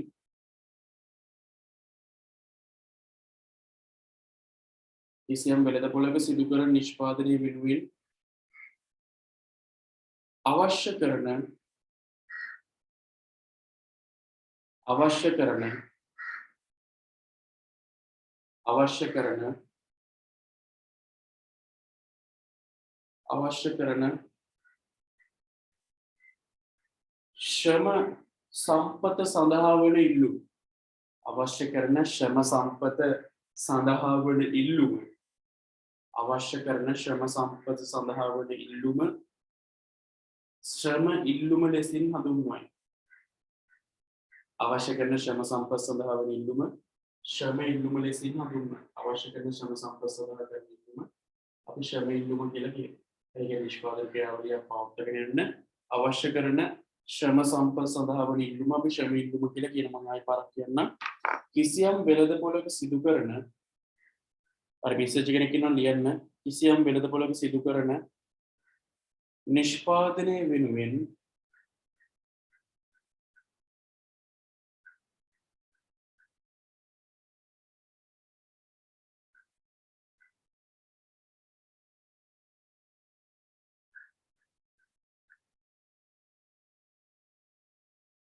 කිසියම් වෙළඳපොළක සිදු කරන නිෂ්පාදනය වෙනුවෙන් අවශ්‍ය කරන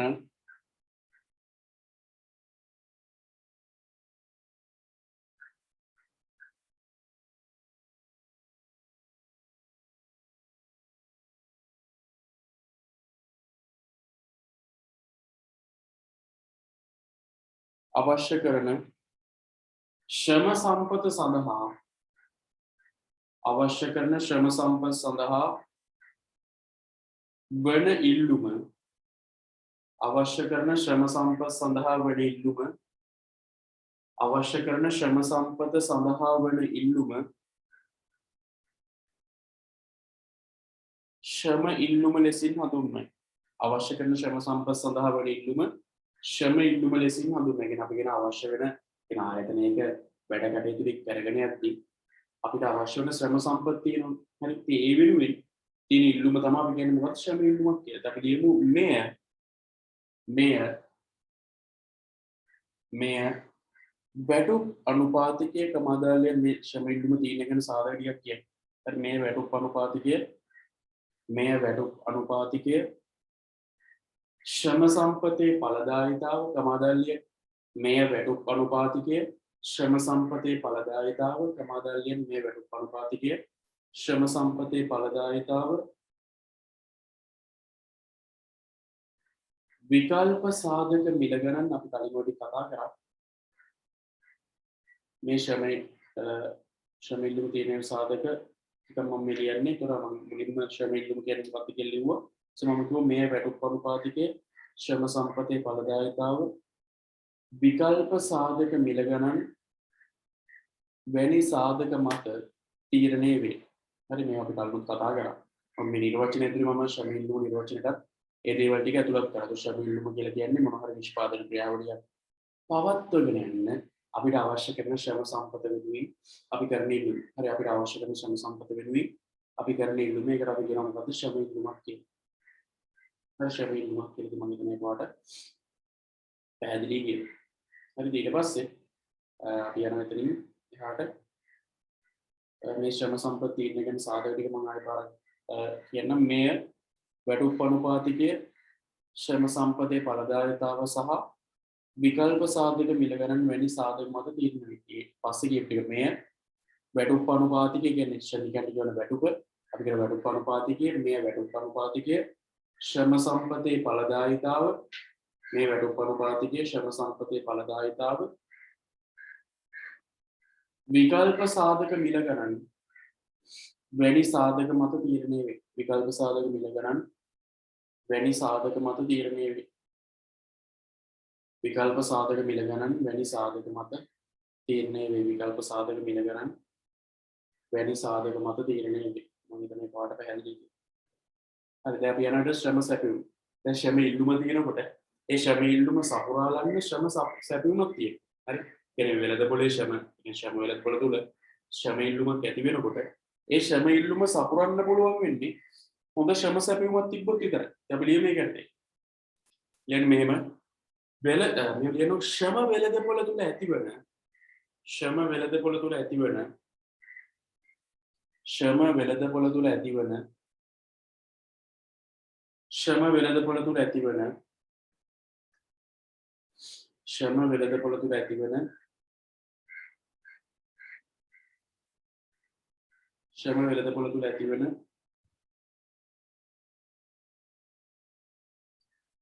ශ්‍රම වෙළඳපොළ තුල ඇතිවන ශ්‍රම ඉල්ලුම සපුරා දීමට ශ්‍රම වෙළඳපොළ තුල ඇතිවන ශ්‍රම ඉල්ලුම සපුරා දීමට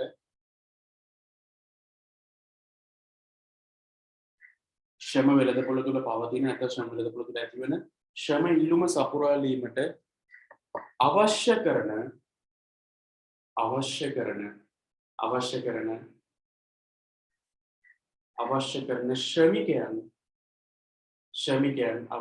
ශ්‍රමිකයන් වෙළඳපොළට ලබා දීම අවශ්‍ය කරන ශ්‍රමිකයන් කියන්නේ ශ්‍රම සැපයුම කියලා කියන්නේ ශ්‍රමිකයෝ. හරි. අවශ්‍ය කරන ශ්‍රමිකයන් වෙළඳපොළට ලබා දීම ශ්‍රම සැපයුම ලෙසින් හඳුන්වනවා. ඒතර මම කිව්වා ශ්‍රම ඉල්ලුම සපුරාලන්න අවශ්‍ය කරන ශ්‍රම සැපයුම වෙන්නේ නැත්නම් අපි ගත්තොත් ශ්‍රමිකයන් වෙළඳපොළ ලබා දීම ශ්‍රම සැපයුම කියලා අපි කියනවා. හරි. ශ්‍රම ඉල්ලුම සපුරාලන්න අවශ්‍ය කරන ශ්‍රමිකයන් වෙළඳපොළ ලබා දීම අපි ශ්‍රම සැපයුම කියලා හඳුන්වනවා.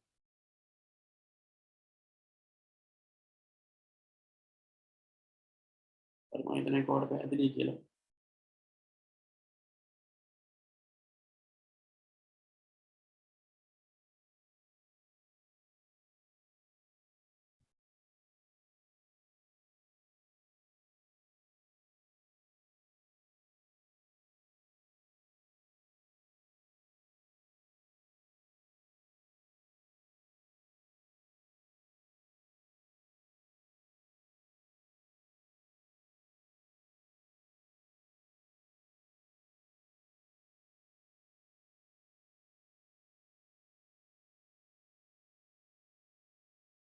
හරිද අපි ඉතින් එහාට යමු.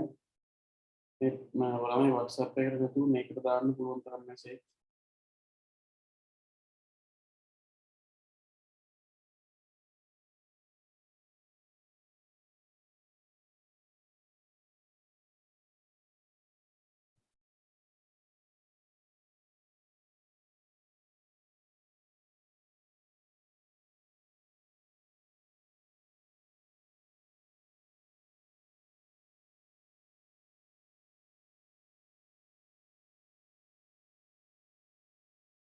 හරි. දැන් වැඩි ඉස්සරහට යන්න. හරි දැන් මම හිතනවා මේක ඔයාලට පැහැදිලි කියලා. ඒතර අපි මේ ශ්‍රම ඉල්ලුමයි ශ්‍රම සැපයුමයි දෙක කතා කරේ. දැන් මේකේ විශේෂත්වය අපි ඔගේ පොඩ්ඩක් ශ්‍රම සැපයුම තීරණය කරන සාධක ටික ලියන්න මෙතන යට ඉඳ තියෙනවා. ඒක පොඩ්ඩක් මෙතන යට ඉඳ තියෙන නිසා මෙතන දාගන්න ශ්‍රම සැපයුම තීරණය කරන සාධක කියලා අපි ශ්‍රම සැපයුමට බලපාන සාධක ටිකක් මෙතන ලියමු. හරි පොඩියට ලියාගන්න ශ්‍රම සැපයුම තීරණය කරන සාධක නැත්නම් ශ්‍රම සැපයුමට බලපාන සාධක කියලා පොඩි අනුමාත්‍රකාවක් දාලා ඉස්සරහින් අපි සාධක ටිකක් ලියාගමු. හරි රටක ශ්‍රම සැපයුමට බලපාන සාධක. රටක ශ්‍රම සැපයුමට බලපාන සාධක අපි ඒක තමයි ලියන්නේ ශ්‍රම සැපයුමට බලපාන සාධක නැත්නම් ශ්‍රම සැපයුම තීරණය කරන සාධක කියලා අපි ඒකට කියන ශ්‍රම සැපයුමට බලපාන සාධක. අපි ලියමු ඒකට ශ්‍රම සැපයුමට බලපාන සාධක නැත්නම් ශ්‍රම සැපයුම තීරණය කරන සාධක කියලා අපි හඳුන්වනවා. අපි ලියමු ඒකට දැන් පළවෙනි එක රටක ජනගහනය නැත්නම් රටේ ජනගහනය අනිවාර්ය ශ්‍රම සැපයුමට ඒ රටේ ජනගහනය කොච්චරද කියන එක බලපාන. හරිද මේ පාඩම ඊළඟට මම දැක්ක තුන් දෙනෙක් විතර අඩු වෙලා තියෙනවද ඊළඟට තමයි හොඳම කොටස එන්නේ. හරි සංග්‍රාම පීම් ආර්ථික බදුගුලි. හරිද පඬිතුයෝ ඉන්නව ඒගොල්ලෝ විතර ඉන්නව ඔක්කොම දන්නවා. ඒතර ඒ වුණාම පන්ති ඉවරනකම් ඉන්නේ පැයක් විතර ඉඳලා යනවා නිකන් ඔළුව දාලා.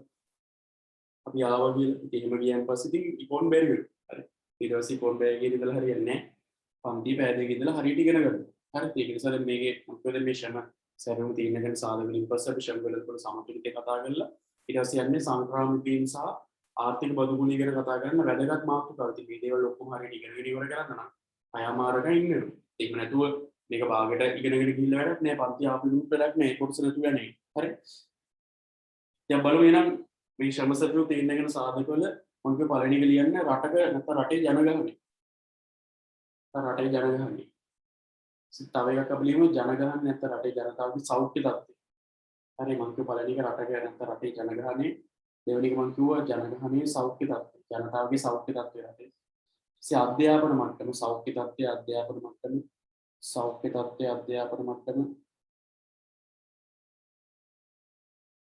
සෞඛ්‍ය තත්ත්වය අධ්‍යාපන මට්ටම ජනගහනයෙන් ශ්‍රම බලකාට අයිති ප්‍රමාණය අපි දන්න ශ්‍රම බලකාට හැමෝම අයිති වෙන්නේ ඔයගොල්ලෝගේ අයිති නෑ මොකද පූර්ණ කාලීන ශිෂ්‍යයෝ ඒතර ජනගහනයෙන් ශ්‍රම බලකාට අයිති ප්‍රමාණය මේ රටේ ජනගහනයෙන් ශ්‍රම බලකාට කොච්චර අයිතිද ජනගහනයෙන් ශ්‍රම බලකාට අයිති ප්‍රමාණය ජනගහනයෙන් ශ්‍රම බලකාට අයිති ප්‍රමාණය ජනගහනයෙන් ශ්‍රම බලකාට අයිති ප්‍රමාණය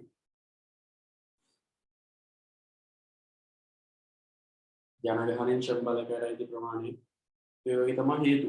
හරි ඒ කියන්නේ මේ අපි කතා කරේ ශ්‍රම සැපයුමට බලපාන සාධක රටේ ජනගහනයේ සෞඛ්‍ය තත්ත්වය ඒගොල්ලන්ගේ අධ්‍යාපන මට්ටම හරි ඊට පස්සේ ඒගොල්ලන්ගේ ජනගහනයේ ශ්‍රම බලකායට අයිති ගන්න කොච්චරද හරි මේ දේවල් ශ්‍රම සැපයුමට බලපාන. හරි දැන් ඊට පස්සේ මෙන්න මේ තියෙන කතාව මෙතන තමයි වැටුප් අනුපාතිකය ඇති වෙන්නේ. හරි දැන් අපි මෙතනදී ශ්‍රම වෙළඳපොළ සමතුලිතතාවට පත් වෙනවා කියලා කියන්නේ මේ තියෙන්නේ DL කියන්නේ ඩිමාන්ඩ් ලේබර් කියන්නේ ශ්‍රමයේ SL කියන්නේ ශ්‍රී ලංකා නෙමෙයි සප්ලයි ලේබර් හරි එතකොට එහෙනම් මේ ශ්‍රම ඉල්ලුම් වක්‍රේ ශ්‍රම සැපයුම් වක්‍රේ දෙක සමතුලිත වෙනවා නැත්නම් අපි කියන්නේ සමාන වෙනකොට ශ්‍රම ඉල්ලුම් වක්‍රේ ශ්‍රම සැපයුම් වක්‍රේ දෙක එකට හම් වෙනකොට නැත්නම් අපි කියන සමාන වෙනකොට මේ ශ්‍රම වෙළඳපොලේ සමතුලිතය ඇති වෙනවා අපි හිතමු මෙතන මේක සමාන වෙද්දී අපි හිතමු මෙතන වැටුප් අනුපාතය 42යි වැටුප් අනුපාතය අපි හිතමු 42යි කියන්නේ හරි වැටුප් අනුපාතය 42යි අපි දවසට පැයට ගානේ පැය 20ක් වැඩ කරොත් මේ දවස් 20ක් වැඩ කරොත් ශ්‍රමයේ සපයන කැමති පැය 160ක් ඉතින් වෙන මේ පුද්ගලයෙක්ගේ වැටුප 40000 නම් එයා දවසට පැය 8 ගානේ වැඩ කරොත් දවසට පැය 8 ගානේ වැඩ කරොත් දවස් 10ට නම් පැය 80යි දවස් 20ට පැය 160ක් වැඩ කළා එහෙනම් එතකොට ඒකෙදි මේ ශ්‍රමික එකග වෙනවා පැය 160ක් වැඩ කරන්න 40000 ශ්‍රමිකයත් එක්ක වෙනවා ආයතනයක් කැමති පැය 160ක් වැඩ ගන්න රුපියල් 40000. මේ වගේ මේ ශ්‍රම වෙළඳපොළ සමතුලිතතාවට පත් වෙනවා කියන්නේ මොකක්ද එහෙනම් මේ ශ්‍රම ඉල්ලුම සහ ශ්‍රම සැපයුම කියන දෙක එකිනෙකට සමාන වෙලා මේක සමතුලිතතාවට පත් වෙන එක ශ්‍රම ඉල්ලුමේ ශ්‍රම සැපයුමේ කියන දෙක සමාන වෙලා අපි කියන ශ්‍රම වෙළඳපොළ සමතුලිතතාවට පත් වෙන එකට වෙළඳපොළේ ශ්‍රම ඉල්ලුමේ ශ්‍රම සැපයුමේ කියන දෙක එකිනෙකට සමාන වෙනකොට මේකේ ශ්‍රම වෙළඳපොළ සමතුලිතතාවට පත් වෙනවා කියලා කියන උතුර මේකෙත් තමයි වැටුප් අනුපාතයේ සහ සේවා නියුක්ති ප්‍රමාණය කියන මේගොල්ලන්ගේ සමතුලිත වැටුප් අනුපාතිකයේ සේවා නියුක්ති ප්‍රමාණය මේ දේවල් ටික මේකෙදි තියෙනවා අපි ලියමු ශ්‍රම වෙළඳපොළ සමතුලිතය යටතේ සෑහෙන වැදගත් එකක් ප්‍රශ්නයක් අහන්න පුළුවන් තැන ඉතින් අපි ලියමු ශ්‍රම වෙළඳපොළේ ලියන ශ්‍රම වෙළඳපොළ සමතුලිතය යටතේ ශ්‍රම වෙළඳපොළේ ශ්‍රම වෙළඳපොළේ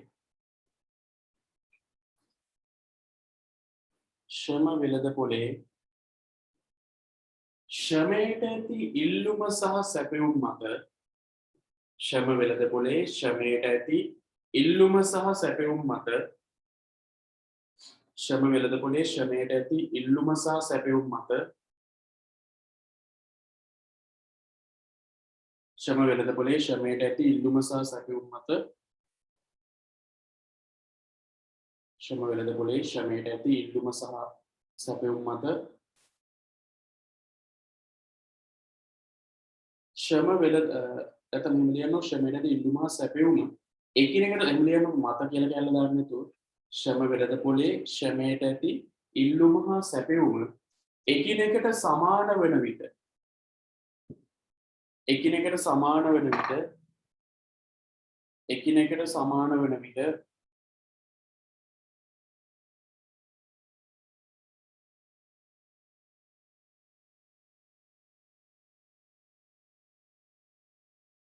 එකිනෙකට සමාන වන විට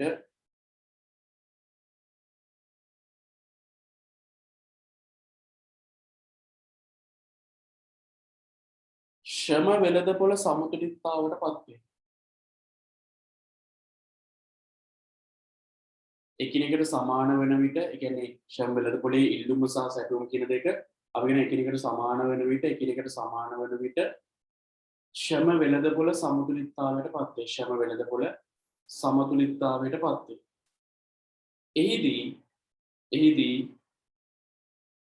එහිදී සමතුලිත වැටුප් මට්ටම සහ එහිදී සමතුලිත වැටුප් මට්ටම එහිදී සමතුලිත වැටුප් මට්ටම සහ සමතුලිත සේවා නියුක්ති ප්‍රමාණය එහිදී සමතුලිත වැටුප් මට්ටම සහ සමතුලිත සේවා නියුක්ති ප්‍රමාණය වැටුප් මට්ටමයි සේවා නියුක්ති ප්‍රමාණය එහිදී සමතුලිත වැටුප් මට්ටම සහ සමතුලිත සේවා නියුක්ති ප්‍රමාණය සමතුලිත වැටුප් මට්ටම සහ සමතුලිත සේවා නියුක්ති ප්‍රමාණය තීරණය වීමක් සිදු වේ. සමතුලිත වැටුප් මට්ටම සහ සමතුලිත සේවා නියුක්ති ප්‍රමාණය තීරණය වීමක් සිදු වේ. සමතුලිත වැටුප් මට්ටම සහ සමතුලිත සේවා නියුක්ති ප්‍රමාණය තීරණය වීමක් සිදු වේ. සමතුලිත වැටුප් මට්ටමයි සමතුලිත සේවා නියුක්ති ප්‍රමාණය තීරණය වීමක් වෙනවා. හරි සමතුලිත වැටුප් මට්ටම සහ සමතුලිත සේවා නියුක්ති ප්‍රමාණය තීරණය වීමක් සිද්ධ වෙනවා. සමතුලිත වැටුප් මට්ටමයි සමතුලිත වැටුප් මට්ටම කියන්නේ මේ වැටුප් අනුපාතය සහ සේවා නියුක්ති ප්‍රමාණය කියන්නේ කොච්චර පැය ගාණක් වැඩ කරනවා. හරි එහෙනම් මේ ශ්‍රම වෙළඳපොළ සමතුලිතතාවටපත් වෙද්දී සමතුලිත වැටුප් අනුපාතය සේවා නියුක්ති මට්ටමයි තීරණය වෙනවා. දැන් බලන්න මුද මාතෘකාවක් අපි කතා කරන්නේ. හරි දැන් හොඳට අහගෙන ඉන්න අලුත් කොටසක් සහ මේකේ අපි කතා කරන නිෂ්පාදන පිරිය පාඩමේ අවසාන මාතෘකාව සංක්‍රාම ඉපීම් සහ ආර්ථික බඩගුඩිය. ඉතින් හොඳම මාතෘකාවක් අපි ඉන්නේ සංක්‍රාම ඉපීම් සහ ආර්ථික බඩගුඩිය. તો මේක මම ඔයාලට වෙනම කියලා දෙනවා. මොකද හේතුව මේක ඒ තරම් වැදගත්. හරි දැන් බලමු මොකක්ද මේ සංක්‍රාම ඉපීම් සහ ආර්ථික බඩගුඩිය කියන්නේ කියලා. දැන් හොඳට අහගෙන ඉන්න. හරි සංක්‍රාම ඉපීම් සහ ආර්ථික බඩගුඩිය කියන්නේ මොකක්ද කියලා ඔයාලට කියලා දෙන්න හදා. දැන් හොඳට අහගෙන ඉන්න. හරි දැන් අපි දන්නවා ළමයි ව්‍යවසායකයෙක් දැන් ව්‍යවසායකයෙක් ගත්තම එයාගේ නිෂ්පාදන සාධකය පවත්නා භාවිතයේ දිගින් දිගට තියන් ඉන්නවා. මොකද්ද ව්‍යවසායකයෙක් ගත්තම එයාගේ නිෂ්පාදන සාධක පවත්නා භාවිතය කියලා කියන්නේ එයා තෝරගත්ත එකෙන්. හරි දැන් අපි හිතුව එළවලු සහ පළතුරු කියලා ව්‍යාපාර දෙකක් තියෙනකොට එළවලු ව්‍යාපාරේ ඉන්නේ නැතුව පළතුරු ව්‍යාපාරට ගියා නම් එයා යම්කිසි ඉපීමක් බලාපොරොත්තු වෙනවා පළතුරු විකුණන. හරි කියන්නේ එළවලු ව්‍යාපාරේ ඉන්නේ නැතුව පළතුරු ව්‍යාපාරට ගියා නම් එයා බලාපොරොත්තු වෙනවා පළතුරු විකුණලා යම්කිසි ඉපීමක් ලබන්න. හරි කියන්නේ දැන් එළවලු බිස්නස් එක කරලා අපි හිතමු මාසෙට ලක්ෂයක් හොයන්න තිබ්බකි. අපි හිතුව එළවලු ව්‍යාපාරය කරලා මාසෙට හොයන්න තිබ්බකි ලක්ෂයක්. ඒ ලක්ෂය අතෑරලා අපි යනවා නම් පළතුරු බිස්නස් එක කරන්න. එහෙනම් අඩු ගානේ පළතුරු ව්‍යාපාර කරලා හිත හදාගන්න ලැජ්ජ නැතුව ජීවත් වෙන්න නම් අඩු ගානේ අර ලක්ෂයවත් ලැබෙන්නේ නැහැ. මොකද නැත්නම් එළවලු විකුණන ලක්ෂයක් හොයන්න පුළුවන්කම තියෙද්දි එළවලු විකුණන ලක්ෂයක් හොයන්න පුළුවන්කම තියෙද්දි අපි එළවලු බිස්නස් එක අතහැරලා පළතුරු බිස්නස් එකට ගිහිල්ලා ලක්ෂයක්වත් හම්බ වෙන්නේ නැත්නම් වැඩක් නෑනේ පළතුරු ව්‍යාපාරය කරලා. එහෙනම් අපි කියන ව්‍යවසායකයෙක් Tamanගේ සම්පත් ටික දැන් කියන්නේ එළවලු එකෙන් අයින් කරගෙන පළතුරු එකට යනවා හරි නැත්නම් එළවලු බිස්නස් එක තෝරගන්න තු පළතුරු එකට යනවා හරි ඒ ගිහිල්ලා පළතුරු ව්‍යාපාරය තුල දිගින් දිගට Tamanගේ සම්පත් ටික තියන් ඉන්නවා. හරි පළතුරු ව්‍යාපාරය තුල දිගින් දිගට Tamanගේ සම්පත් ටික තියන් ඉන්න නම් ඒ ව්‍යවසායකයා බලාපොරොත්තු වෙන යම්කිසි ඉපීමක්. හරි අපි ඒකට කියනවා මොකද්ද? ප්‍රාමාණික ලාභය. ඔයාලට ඒක මතකයි. හරි අපි කලින් කොටස් වල කතා කරා ව්‍යවසායකයෙක් Tamanගේ සම්පත් ටික පවත්නා භාවිතය තුල දිගින් දිගට රඳව ගන්න නම් ඒ ව්‍යවසායකයා බලාපොරොත්තු වෙන අවම ඉපීමට අඩුම ගානට අපි කියමු මොකක් කියලාද? ප්‍රාමාණික ලාභය. හරි එතකොට නම් මොනවද මේ සංක්‍රාම ඉපීම කියන්නේ? ඒකත් ප්‍රාමාණික ලාභය වගේ තමයි. හරි හොඳට බලන්න. දැන් අපි ගත්තොත් මේ හිතන්නකො අපේ නිෂ්පාදන සාධක ඔක්කොම හතරක් තියෙනවා. නිෂ්පාදන සාධක ඔක්කොම හතරක් තියෙනවා. භූමිය තියෙනවා, ශ්‍රමය තියෙනවා, ප්‍රාග්ධනය තියෙනවා. හරි මොකද මේක බලන්න ඉන්නේ මම කොටසින් මේ භූමිය තියෙනවා, ශ්‍රමය තියෙනවා, ඊට පස්සේ ප්‍රාග්ධනය තියෙනවා. ඊළඟ ව්‍යවසායය. මේ හතර තමයි ප්‍රධාන නිෂ්පාදන සාධක හතර. ව්‍යවසාය. භූමිය, ශ්‍රමය, ප්‍රාග්ධනය සහ ව්‍යවසායගත කියලා අපිට ප්‍රධාන නිෂ්පාදන සාධක හතරක් තියෙනවා. භූමිය, ශ්‍රමය, ප්‍රාග්ධනය සහ ව්‍යවසාය. ඒ නිෂ්පාදන සාධක හතරක් ප්‍රධාන භූමිය තියෙනවා, ශ්‍රමය තියෙනවා, ප්‍රාග්ධනය තියෙනවා, ව්‍යවසායගත තියෙනවා. හරි? අපි කියනවා මේ නිෂ්පාදන සාධක හතර අයිති නිෂ්පාදන සාධක හිමියෝ. මොනවද මේ නිෂ්පාදන සාධක හතර අයිති? නිෂ්පාදන සාධක හිමියෝ මේ නිෂ්පාදන සාධක වෙනුවෙන් බලාපොරොත්තු වන අඩුම ගාන. බලාපොරොත්තු අපි කියන භූමිය දෙන කෙනා බලාපොරොත්තු වන අඩුම පදිකුයි. ශ්‍රමය දෙන කෙනා බලාපොරොත්තු වන අඩුම වැටුප. ප්‍රාග්ධනය දෙන කෙනා බලාපොරොත්තු වන අවම පොඩි. ව්‍යවසායකයා බලාපොරොත්තු වන අවම ලාභය කියන්නේ ප්‍රාමාණික ලාභය. මෙන්න මේවට අපි කියනවා මොකක් කියලාද? සංක්‍රාමී ප්‍රීමක් කියලා. හරි ඒ කියන්නේ නිෂ්පාදන සාධකයක හිමිකාරීත්වයේ තියෙන කෙනෙක් ඒ නිෂ්පාදන සාධකය නිෂ්පාදන ක්‍රියාවලියට සපයලා ඒ වෙනුවෙන් එයා බලාපොරොත්තු වන අඩුම වටිනකමක් තියෙනවා. අපි ඒකට කියන මොකක් කියලාද?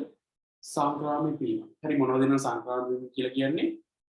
භූමිය වෙන්න පුළුවන්, ශ්‍රමය වෙන්න පුළුවන්, ප්‍රාග්ධනය වෙන්න පුළුවන්, ව්‍යවසායගත වෙන්න පුළුවන්.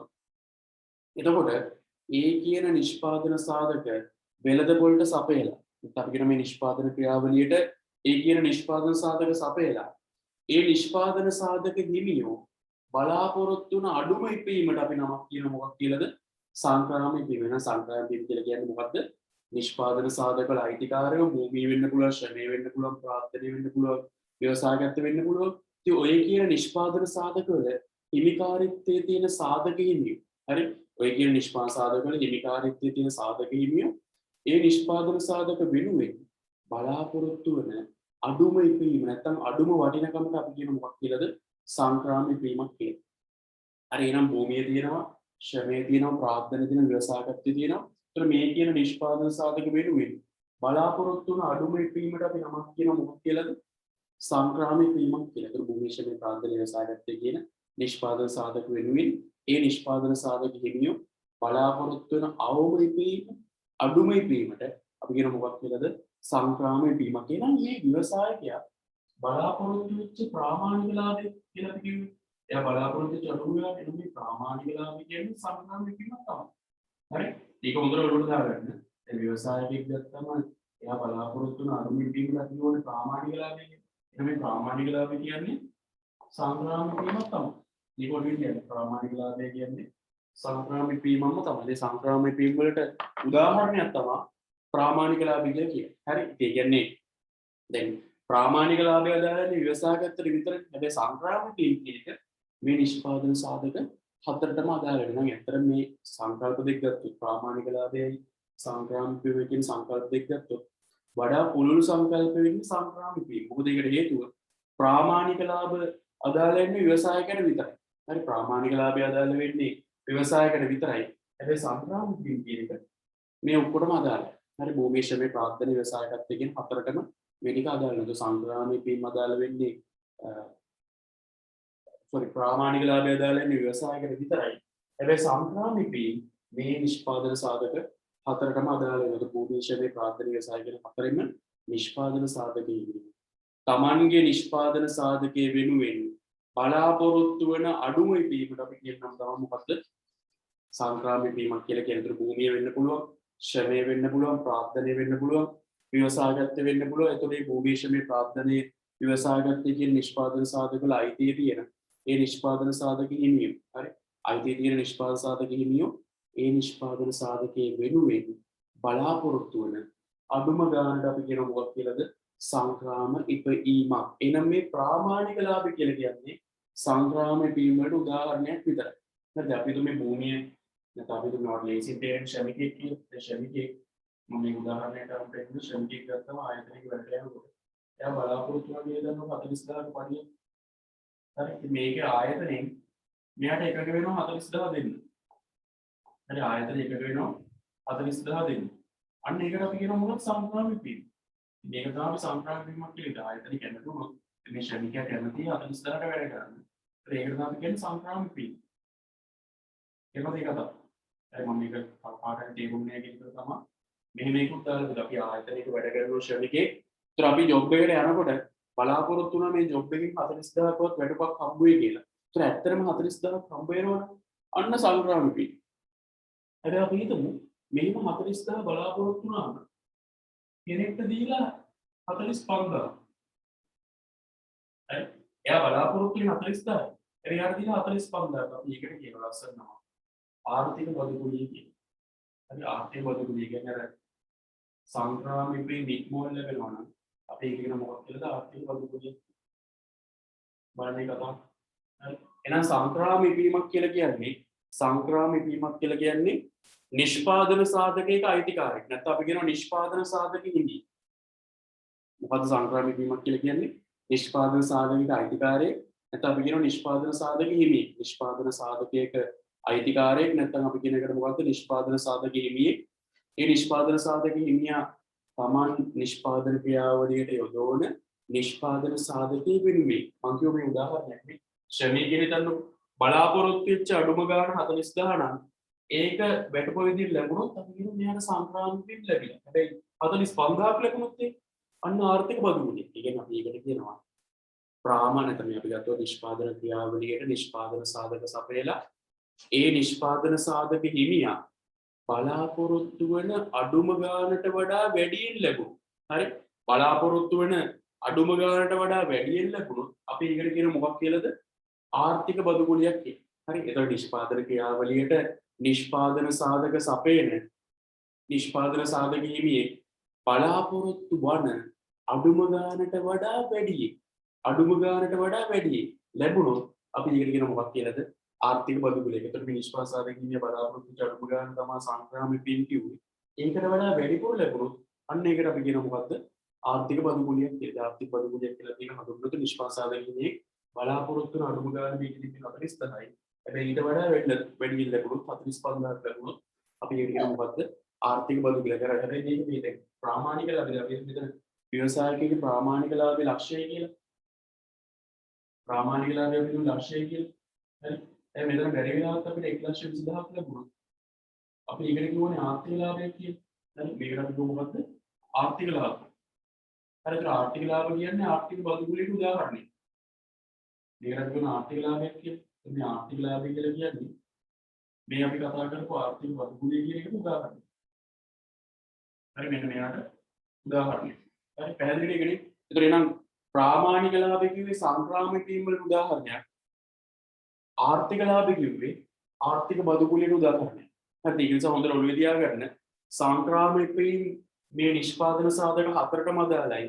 නිෂ්පාදන සාධකයේ මේ තමන්ගේ නිෂ්පාදන සම්පත් ටික පවත්නා ක්‍රියාවලියේ දිගින් දිගට තියන්න නම් ඒ සාධකීමිය බලාපොරොත්තු වෙච්ච අඩුම ගාන තමයි අපි සංක්‍රාමික වීම කියන්නේ. හරි එහෙනම් මේ සංක්‍රාමික වීම කියන එක නිෂ්පාදන සාධක හතරටම අදාළයි. හැබැයි ප්‍රාමාණික ලාභය අදාළ කාටද? ඒක අදාළ ව්‍යවසායකයට විතරයි. හරි ප්‍රාමාණික ලාභය කියන එක අදාළ කාටද? අපි කියන ව්‍යවසායකයට විතරයි. ඉතින් මම හිතනවා ඒක ඔයාලට පැහැදිලි කියලා ප්‍රාමාණික ලාභය කියන එක ගත්තම ඒක අදාළ වෙන්නේ ව්‍යවසායකයට විතරයි. හැබැයි සංක්‍රාමික වීම කියන එක භූමිය ශ්‍රමයේ ප්‍රාර්ථන ව්‍යවසායකත් කියන හතරටම අදාළ වෙනවා. ඒතර එහෙනම් අපි කියනවා මේකේ සංක්‍රාමික වීම වලට උදාහරණයක් තමයි කවුද? ප්‍රාමාණික ලාභය. හරි. හැබැයි අපි හිතමු දැන් මම උදාහරණයක් ගත්තා. ශ්‍රමයට බලාපොරොත්තු වෙච්ච වැඩක කීයද? 40,000. හැබැයි 40,000 ලැබුණොත් අන්න සංක්‍රාමික වීම ලැබෙනවා. හැබැයි ඊට වඩා ලැබුණොත් අපි ඒකට කියනවා ආර්ථික බදුකුලියක්. ඒ කියන්නේ මේ ආර්ථික බදුකුලේ උදාහරණයක් තමයි ආර්ථික ලාභ වල මේ ප්‍රාමාණික ලාභේ ලක්ෂයක් තිබ්බා. ඒ කියන්නේ ව්‍යවසායකයා බලාපොරොත්තු වෙච්ච අඩුම ගාන ලක්ෂය. හැබැයි මෙයාට 1,20,000ක් ලැබුණා. අන්න ආර්ථික ලාභ පෙර. හරි. ඒක මම කියනවා සංක්‍රාම ඉපීම් ඉක්මවල ලැබුණොත් අපි ඒකට කියනවා මොකද්ද? ආර්ථික බදුකුලිය. හරි. ඉතින් මම හිතනවා මේක ඔයාලට පැහැදිලි කියලා. හරිද? අපි වැඩි ඉස්සරහට යමු. දැන් මේක ඔයාලට ප්‍රස්තාරිකව පැහැදිලි කරන්න තියෙනවා. ඊට අපිට මේකේ ප්‍රශ්නයක් කතා කරන්න තියෙනවා. මේ දේවල් එක තමයි අද වැටි ඉවර වෙන්නේ. ඉතින් සියලු දෙනා මේ ටික ඔක්කොම කියලා දෙනකම් අද දවසේ මේ වැඩෙත් එක හරියට එකතුලා ඉන්න මම දැක්ක තුන් හතර දෙක අඩු වෙලා තියෙනවා මුල හිටියේ. ඒත් ඒගොල්ලන්ට ඉතින් මේ කොටස් බෑ. හරි ඊට පස්සේ සාධක වෙලදපොළ බෑ. මේ කොටස් ටික බෑ කියන්නේ සාධක වෙලදපොළ බෑ. ඉතින් ඒ නිසා එහෙම වෙන්නේ නැතුව මේ ටික හරියට ඉගෙන ගන්න. හරි අපි වැඩි ඉස්සරහට යමු. දැන් බලමු මේකේ ටියුබ් එක පැත්තට ගිහින් අපි ලියමු සංක්‍රාමක ඉපීම යටතේ. ලියන්න මෙහෙම සංක්‍රාමක ඉපීම කියන මාතෘකාව තියෙනවා. අපි ඒක යටතේ ලියමු. ලියන්න මෙහෙම කිසියම් නිෂ්පාදන සාධක හිමියෙක්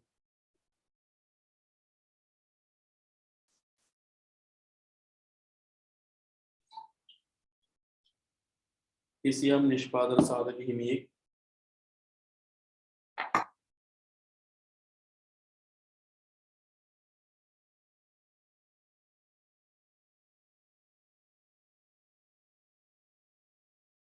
කිසියම් නිෂ්පාදන සාධක හිමියෙක්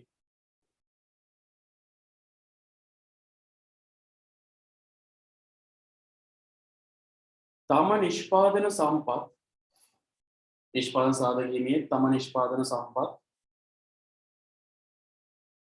පවත්නා භාවිතයේ රඳවා ගැනීමට තම නිෂ්පාදන සම්පත් පවත්නා භාවිතයේ රඳවා ගැනීමට නිෂ්පාදන සම්පත් පවත්නා භාවිතයේ රඳවා ගැනීමට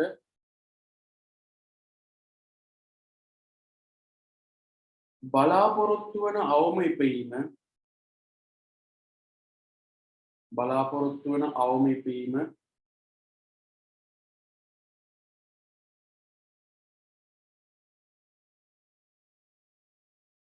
බලාපොරොත්තු වන අවම ඉපීම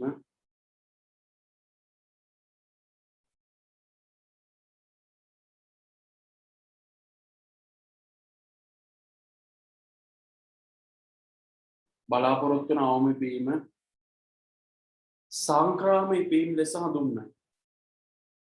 බලාපොරොත්තු වන අවම ඉපීම සංක්‍රාම ඉපීම ලෙස හඳුන්වයි.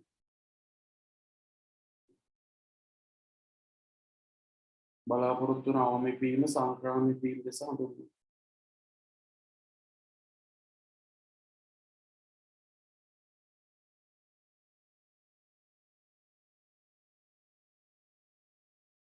බලාපොරොත්තු වන අවම ඉපීම සංක්‍රාම ඉපීම ලෙස හඳුන්වයි. ඒ නිෂ්පාදන සාධක හිමියෙක් තමන්ගේ නිෂ්පාදන සම්පත් ටික පවත්නා භාවිතයේ තියාගන්න බලාපොරොත්තු වන අවම ඉපීමට කියනවා සංක්‍රාම ඉපීමක් කියලා. ඒ බලාපොරොත්තු වන අවම ඉපීම සංක්‍රාම ඉපීම ලෙසින් හඳුන්වනවා.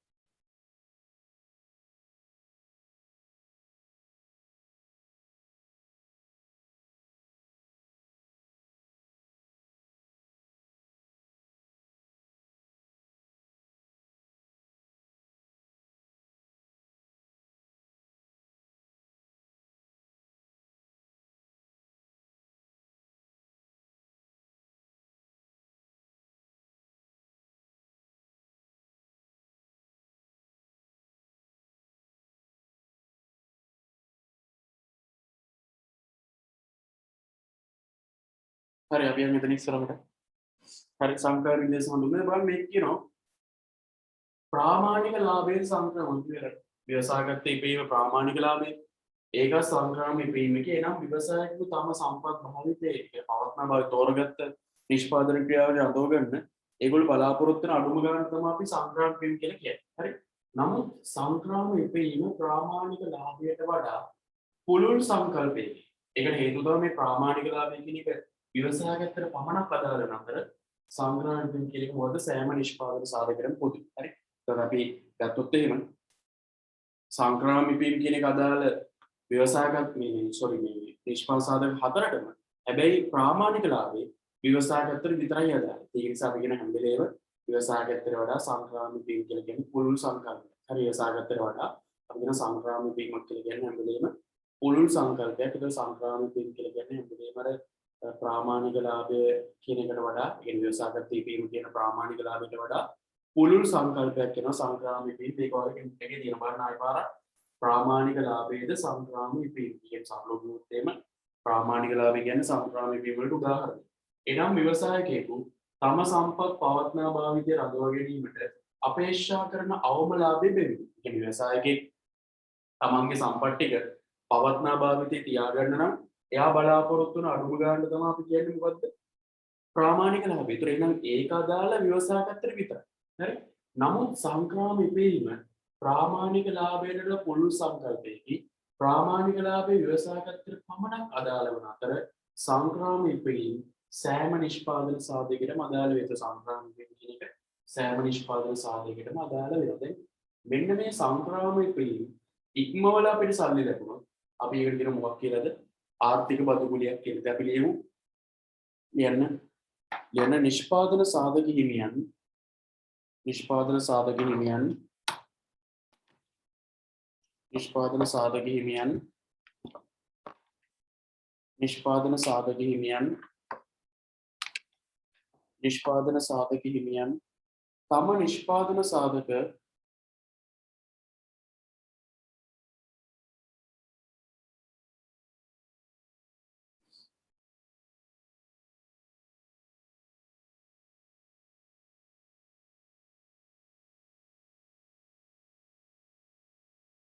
නිෂ්පාදන සාධක හිමියන් තම නිෂ්පාදන සාධක පවත්නා භාවිතයේ රඳවා ගැනීමට නිෂ්පාදන සාධක හිමියන් තම නිෂ්පාදන සාධක පවත්නා භාවිතයේ රඳවා ගැනීමට නිෂ්පාදන සාධක හිමියන් තම නිෂ්පාදන සාධක පවත්නා භාවිතයේ රඳවා ගැනීමට නිෂ්පාදන සාධක හිමියන් තම නිෂ්පාදන සාධක පවත්නා භාවිතයේ රඳවා ගැනීමට අපේක්ෂා කරන අවම ඉපීම් වන අපේක්ෂා කරන අවම ඉපීම වන අපේක්ෂා කරන අවම ඉපීම වන අපේක්ෂා කරන අවම ඉපීම වන සංක්‍රාම ඉපීම් ඉක්මවා හරි මොකක්ද මම කිව්වේ නිෂ්පාදන සාධක හිමියන් තම නිෂ්පාදන සාධක පවත්නා භාවිතයේ රඳවා ගැනීමට අපේක්ෂා කරන අවම ඉපීම වන සංක්‍රාම ඉපීම් ඉක්මවා. ඒ කියන්නේ සංක්‍රාම ඉපීමට වඩා සංක්‍රාම ඉපීම් ඉක්මවා සංක්‍රාම ඉපීම් ඉක්මවා සංක්‍රාම ඉපීම් ඉක්මවා ලැබෙන්නා වූ අතිරික්ත ආදායම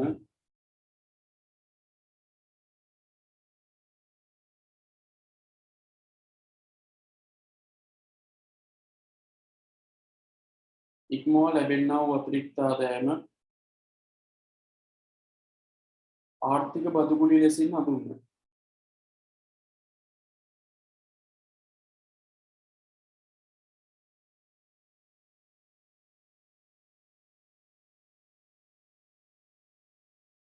අතිරික්ත ආදායම ආර්ථික බදුගුලි ලෙසින් හඳුන්වනවා.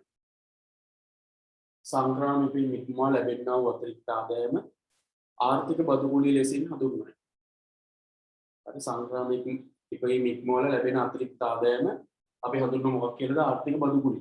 හරි සංක්‍රාම ඉපීම් ඉක්මවල ලැබෙන අතිරික්ත ආදායම අපි හඳුන්වන මොකක් කියලාද? ආර්ථික බදුගුලියක් කියලා. ආර්ථික බදුගුලිය කියලා කියන්නේ හැම වෙලේම අපේ නිෂ්පාදන ක්‍රියාවලියක් පාවිච්චි කරන නිෂ්පාදන සාධකයක් පවත්නා භාවිතයේ තියන් ඉන්න බලාපොරොත්තු වෙන අවම ඉපීම ඉක්මවල ලැබෙන අතිරික්ත ආදායම අපි හඳුන්වන මොකක් කියලාද? ආර්ථික බදුගුලියක් කියලා.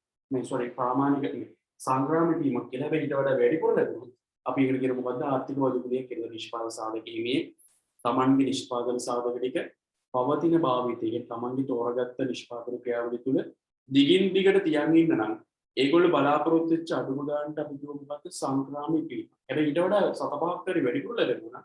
අපි ඒකට ආර්ථික බදුගුලියක් කියන මේකට උදාහරණයක් දාගන්න ආර්ථික ලාභය. උදාහරණ දාගන්න ආර්ථික ලාභය දැන් අපි ඊළඟට වැදගත්ම කොටසක් ගැන කතා කරන්න ලෑස්ති වෙනවා.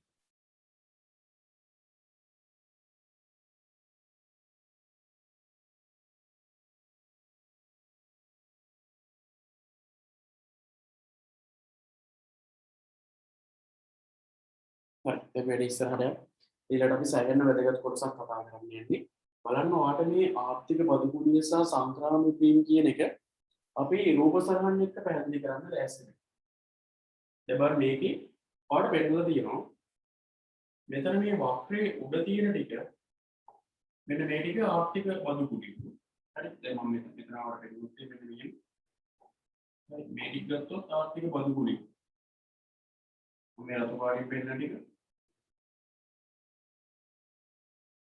මේ රතු පාටින් පාරකට ටික ගත්තා මේ ටික ආර්ථික බදුගුලිය.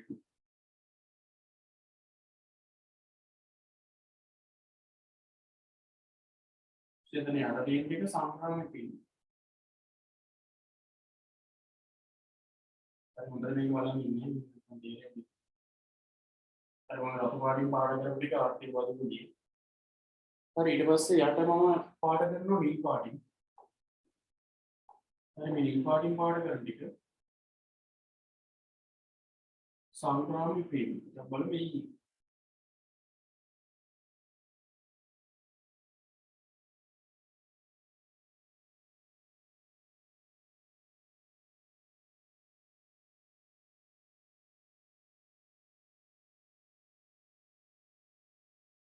අපි ටික දානවා මොනවද? සංග්‍රාමී විතර රතු පාටින් පාට කරලා තියෙන්නේ මොනවද? ආර්ථික බදුගුලිය. නිල් පාටින් පෙන්නලා තියෙන්නේ අපි කියනවා සංග්‍රාමී වේ. හරි? දැන් ඇයි මේ මෙහෙම පෙන්නලා තියෙන්නේ? දැන් අපි ගත්තොත් නිෂ්පාදන සාධකයක තියෙන ඉල්ලුම සැපයුම එක්ක තමයි මේ වක්‍ර දෙක අපි ඇදලා තියෙන්නේ. හරි? එතකොට මේ සාධකයේ අපි ගත්තොත් එහෙම මෙතන මෙයාගේ මේ සැපයුම ඉක්මවලා ඉපීමක් ලැබෙනවා නම් අපි ඒකට කියනවා ආර්ථික බදු. දැන් මෙහෙම හිතන්න. මේ වක්‍රය අපි හිතමු මෙහෙම නේද? මේ කොට පෙන්නන තව වක්‍ර දෙකක් මම ඉඳලා පෙන්නන්නේ. ඉඳ බලන්න ඉන්න. තව වක්‍ර දෙකක් වගේ මම පෙන්නනවා. බලන්න උන්ට තව වක්‍ර දෙකක් වගේ. ඒක මම දානවා ප්‍රයිස් එක. ඒක උන් ටික ඉතින් දාන්න ප්‍රමාණ දෙන්න නිසා මූලශ බිඳුව තව වක්‍රයක් නෙමෙයි. බලන්න මම පෙන්නන්නේ දෙන්න එකක් එක්ක. දැන් මෙහෙම හිතන්නකො. දැන් මෙතන මේ ගත්තොත් මේ සැපෙව් වක්‍රය. හරි සැපෙව් වක්‍රය ගත්තොත් මේක නිකන් අර මූලශය පටන් ගත්ත නිසා ඒකේ නම් එකක් නෙදී. හරි අපි හිතමු බැරි වෙලාවක් මෙන්න මෙහෙම වුණා කියලා සැපෙව් වක්‍රය. අපි සැපෙව් වක්‍රය මෙන්න මෙහෙම වක්‍රයක් ආවා. අපි ගත්තොත් මේක පූර්ණාංගය. මෙන්න මෙහෙම සැපෙව් වක්‍රයක් ආවා කියලා. S කියලා මම ඉර දානවා පූර්ණාංගය. ඉන්නකොට සාමාන්‍ය විදිහට දානවා. ඩිමාන්ඩ් සාමාන්‍ය විදිහට මම දානවා. දැන් එහෙම වුණොත් දැන් මෙතන මේ සමතුලිතය අපි ලබු කරනවා. බලන්න හොඳට මේ හොඳට අහන්න ඉන්නේ නැත්නම් මේ වෙන්නේ. හරි. දැන් මෙන්න මෙහෙම වුණොත්. දැන් හිතන්න මේ සැපෙවුන් නම්මතාව දැන් උපරිම නම්මශීලී. දැන් මේක නැත්තම් තේරෙන්නේ ආවම නැත්තම් හරි. සැපෙවුන් නම්මතාව ගත්තම මේක පූර්ණ නම්මය කියලා කියන්නේ සම්පූර්ණ නම්මශීලී වෙලා. ඒක සැපෙවුම සම්පූර්ණ නම්මශීලී. අපි කියනවා ඒ වගේ වෙලාවකදී සැපයුම සම්පූර්ණ නම්මශීලී නම් ඒ කියන්නේ මේ නිෂ්පාදන ක්‍රියාවේ සැපයුම සම්පූර්ණ නම්මශීලී නම් මෙන්න මේ ටික ඔක්කොම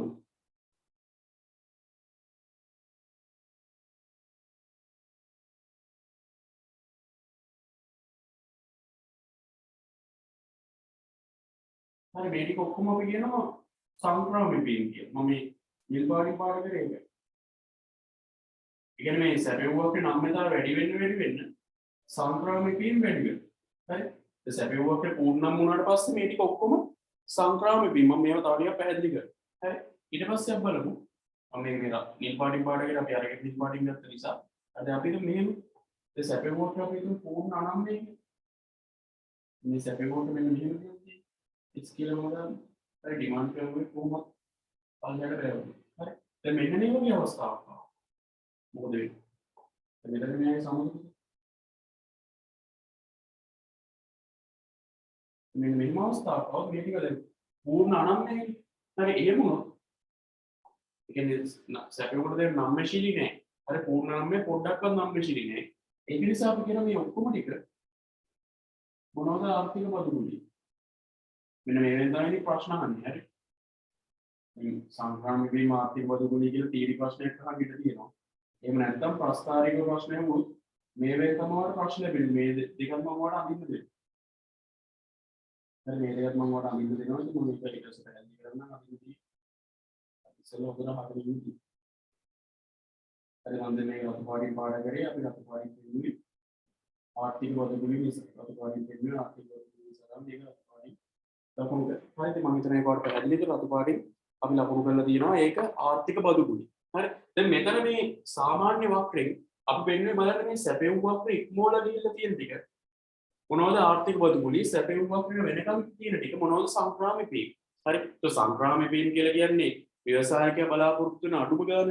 හරි හැබැයි ඊට වඩා වැඩිපුර මේ සැපෙව් වැඩි වෙනකොට ඊට වඩා වැඩිපුර අපිට ඉපීමක් ලැබෙනවා. ඒ ටික තමයි අපි ලකුණු කරලා තියෙන ආර්ථික බදුගුලිය. හැබැයි මේ සැපෙව් වක්‍රේ නම්මතාව වැඩි වෙන්න මෙතන අපි ගත්තොත් ඒකේ නම් මේ දෙක තව ටිකක් උඩට යන මේ සංක්‍රාමක වීම ටික ටික වැඩි වෙනවා. මේක උපරිම පූර්ණම් වෙච්ච ගමන් මෙන්න මෙහෙම එකක් ලැබෙනවා. ඒතර ඔක්කොම ටික මොනවද? සංක්‍රාමක වීම වෙනවා. හරි හැබැයි බැරි වෙලාවත් මේ වක්‍රය අපි නම්මශීලී වෙන්නේ නැතුව අනිත් පැත්තට අනම්‍ය වුණොත් ටික ටික දැන් මේක මේ තියෙන වක්‍රය ටික ටික අනම්‍ය වෙන්න පටන් ගත්තොත් එහෙම එතකොට මේ පූර්ණ අනම්‍ය වෙනකොට බලන්න මේ සම්පූර්ණ අනම්‍ය එතනදී ඔක්කොම ටික මොනවද? අපි ඔක්කොම ටික එතනදී සංක්‍රාමක වීම සෝරි මේ ආර්ථික බදුගුලියක් වෙනවා. හරි ඒ කියන්නේ සැපෙන් වක්‍රේ නම්‍යතාව වැඩි වෙන්න සැපෙන් වක්‍රේ තියෙන නම්මශීලී බව වැඩි වෙන්න සංක්‍රාමක වීම වැඩි වෙනවා. හරි හැබැයි සැපෙන් වක්‍රේ මේ සැපෙන්නේ නම්මශීලී බව අඩු වෙන්න ආර්ථික බදුගුලියක්. ඇත්තටදී සැපෙන්නේ නම්මශීලී බව අඩු කියලා කියන්නේ තියෙන ටික හොද ගන්නකට විකුණ ගන්න පුළුවන්. හරි සැපෙන්නේ නම්මශීලී බව අඩු කියන්නේ සැපෙම අඩු වෙන්නේ තියෙන්නේ. එතකොට මේ තියෙන ටික අපිට හොද ගන්නකට දී ගන්න පුළුවන්. ඒතර අපිට අර ප්‍රාමාණික ලාභ ඉක්මවා ආර්ථික ලාභයකට යන්න පුළුවන්. ඒක අපි කියන්නේ ඒතකොට නම්මශීලී බව අඩු වෙනකොට මේක ටික ටික අනම්‍ය වෙනකොට මේ පූර්ණ අනම්‍ය තත්ත්වයටපත් වෙනකොට සම්පූර්ණයෙන් මේ ඔක්කොම ටික මොනවද? ඔක්කොම ටික ආර්ථික බදුව රතු පාටින් පාට කරේ. හරි. හැබැයි මේක සැපෙම නම්මශීලී නම් ඒතර ඕන තරම් නිෂ්පාදන තියෙනවා. යන්නේ වගේ වෙලාවකදී අපිට ප්‍රාමාණික ලාභ විතරයි ලබන්න පුළුවන්. හරි. කියන්නේ පූර්ණ තරංගය වගේ. හරි. ඒතර ඒකේ ඕන තරම් නිෂ්පාදන තියෙනවා නම් අපිට ලබන්නේ මොනවද? ප්‍රාමාණික ලාභ විතරයි. ඒ කියන්නේ මේ වගේ මේ සැපෙම පූර්ණ නම්‍ය අවස්ථාවකදී අපිට ප්‍රාමාණික ලාභ විතරක් ලබලා සැනසෙන්න වෙන්නේ. හැබැයි මේක සැපෙම අනම්‍ය වෙනකොට දැන් අනම්‍ය කියලා කියන්නේ අපිට ඕන ඕන විදිහට නිෂ්පාදනය නැහැ. හරි. ඒ කියන්නේ සැපෙම නම්‍යශීලී නැහැ. සැපෙම නම්‍යශීලී වෙලා නැති නිසානේ අනම්‍ය කියන්නේ. ඒතර පූර්ණ අනම්‍ය කියලා දැන් මේ වාක්‍යය අපි ගත්තොත් මේක පූර්ණ අනම්‍ය එකක්. දැන් මේව දන්නේ ඉතින් නම්‍යතාව දන්නේ නැති කට්ටිය. හරි. යායි ඉල්ලුම සැපෙම පාඩම් වලදී තමයි උගන්වන්නේ. ඒතර පූර්ණ අනම්‍ය කියලා කියන්නේ පූර්ණ අනම්‍ය සැපෙමක් කියලා කියන්නේ මිල කොච්චර වෙනස් වුණොත් මේ පැත්තෙන් ප්‍රමාණය වෙනස් වෙන්නේ. හරි. ඒ කියන්නේ ප්‍රමාණය අදාළ නැහැ. හරි. මිල කොච්චර වෙනස් වුණත් කීය වුණත් මිල ගන්න. ඒ වගේ වෙලාවට නම්මශීලී බව අඩු නිසා හරි වෙළඳපොලේ නම්මශීලී බව අඩු නිසා මිල කීය වුණත් මේගොල්ලෝ මිල වෙනස් වුණත් ගන්න. හරි. ඒ කියන්නේ මිල දැන් අපි මෙතන මිල 50 තිබ්බා කියලා. හැබැයි දැන් මේ මිල මෙතන ප්‍රමාණය අවශ්‍ය ගන්න 100 කියන්නේ. හරි. මේ පැත්තෙන් මිල 10 වුණත් 20 වුණත් 30 වුණත් 40 වුණත් මේගොල්ලෝ ගන්නවා. හරි.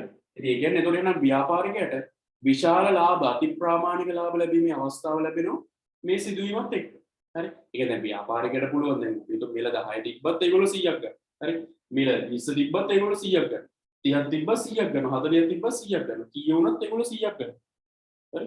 ඉතින් ඒතකොට එහෙනම් අපි මේකෙදි කියනවා මේගොල්ලෝ කීයට දුන්නත් මේගොල්ලෝ ගන්න. හරි.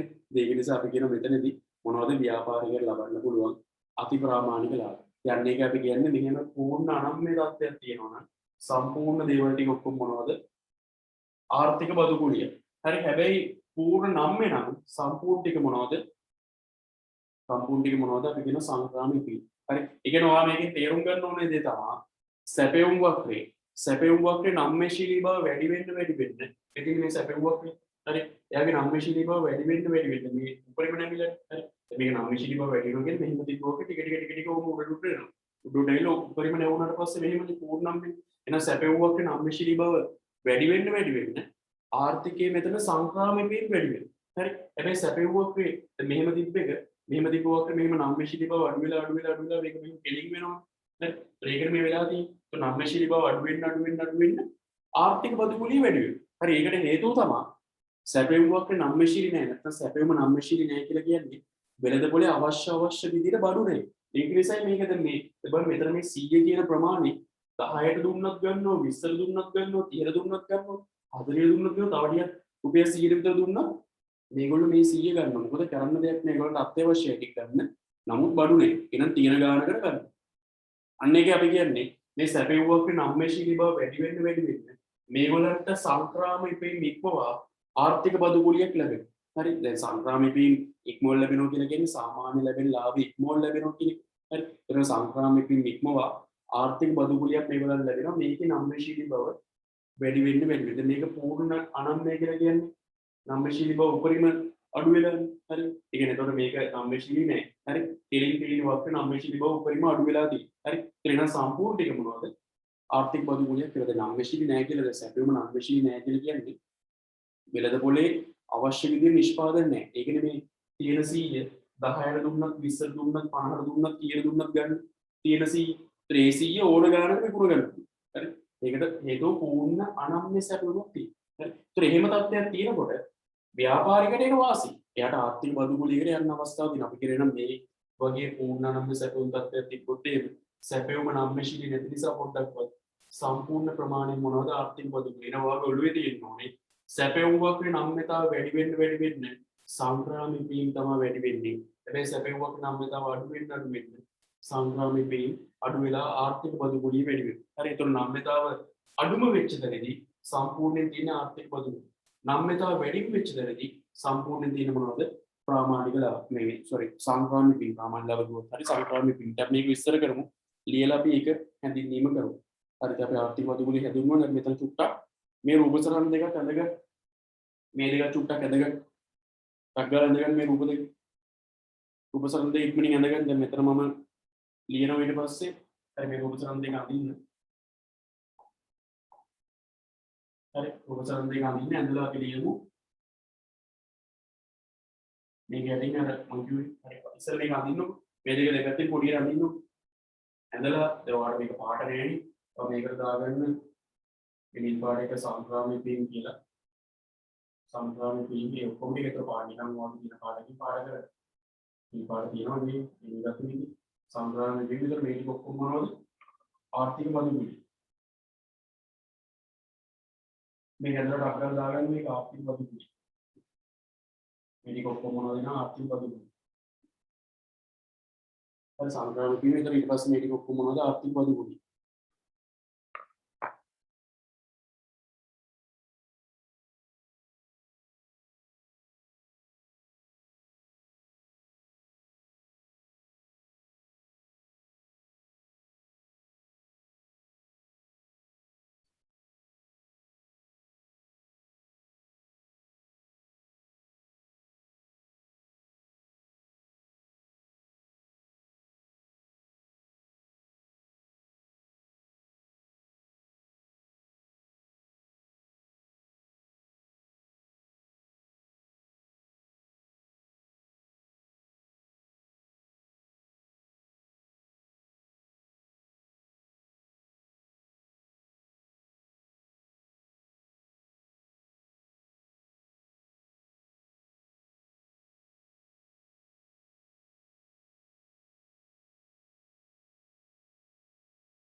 හරි මම හිතන වෙලාව ඇති කියලා ඔයාලට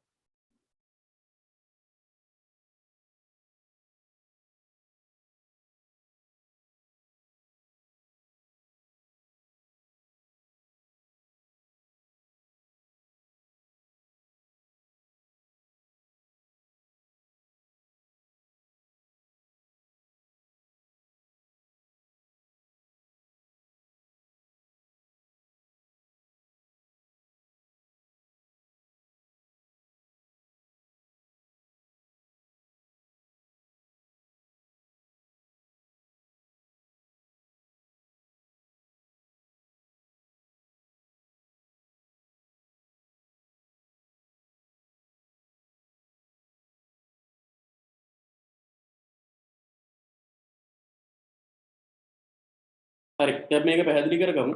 දැන් මට ඔයාලට කියන්න අවශ්‍ය උනේ දැන් මෙතන මේ සංක්‍රාමික වීම වැඩි වෙනවා. ඒ කියන්නේ සැපයුම් වක්‍රේ නම්‍යශීලී බව වැඩි වෙනකොට සංක්‍රාමික වීම වෙනවා. අපි ලියමු.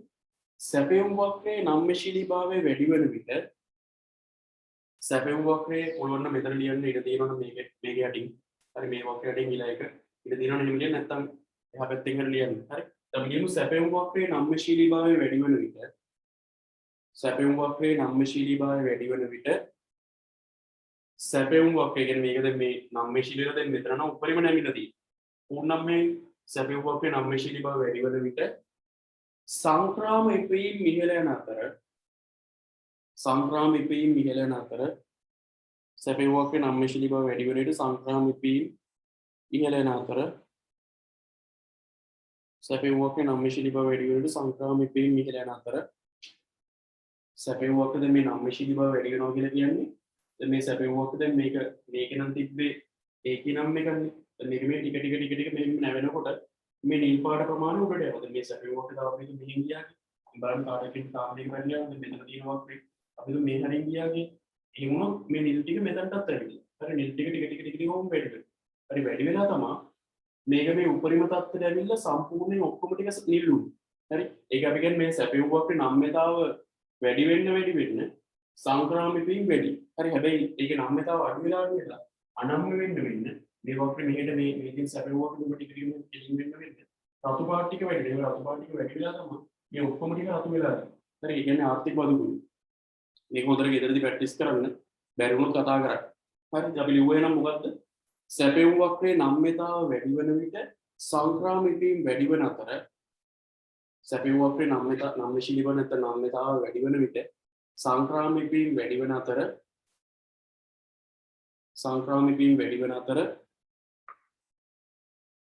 පූර්ණ නම්‍ය සැපයුමක්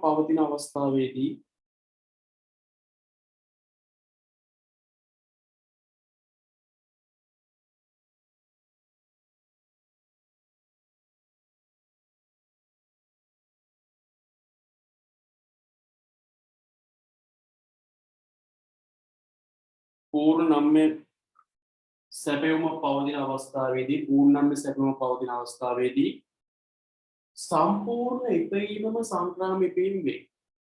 පූර්ණ නම්‍ය සැපයුමක් පවතින අවස්ථාවේදී සම්පූර්ණ ඉපයීමම සංක්‍රාමිකයෙන් වේ. අපි කියන පූර්ණ නම්‍ය සැපයුමක් තියෙනවා නම් සම්පූර්ණ ඉපයීමම සංක්‍රාමික ඔක්කොම ටික සංක්‍රාමිකයි. හරි පූර්ණ නම්‍ය සැපයුමක් තියෙනවා නම් අපි කියන සම්පූර්ණ ඉපයීමම සංක්‍රාමිකයෙන් වෙනවා. හරි සම්පූර්ණ ඉපයීම ටික ඔක්කොම සංක්‍රාමිකයෙන් වෙනවා පූර්ණ නම්‍ය සැපයුමක් තියෙනවා.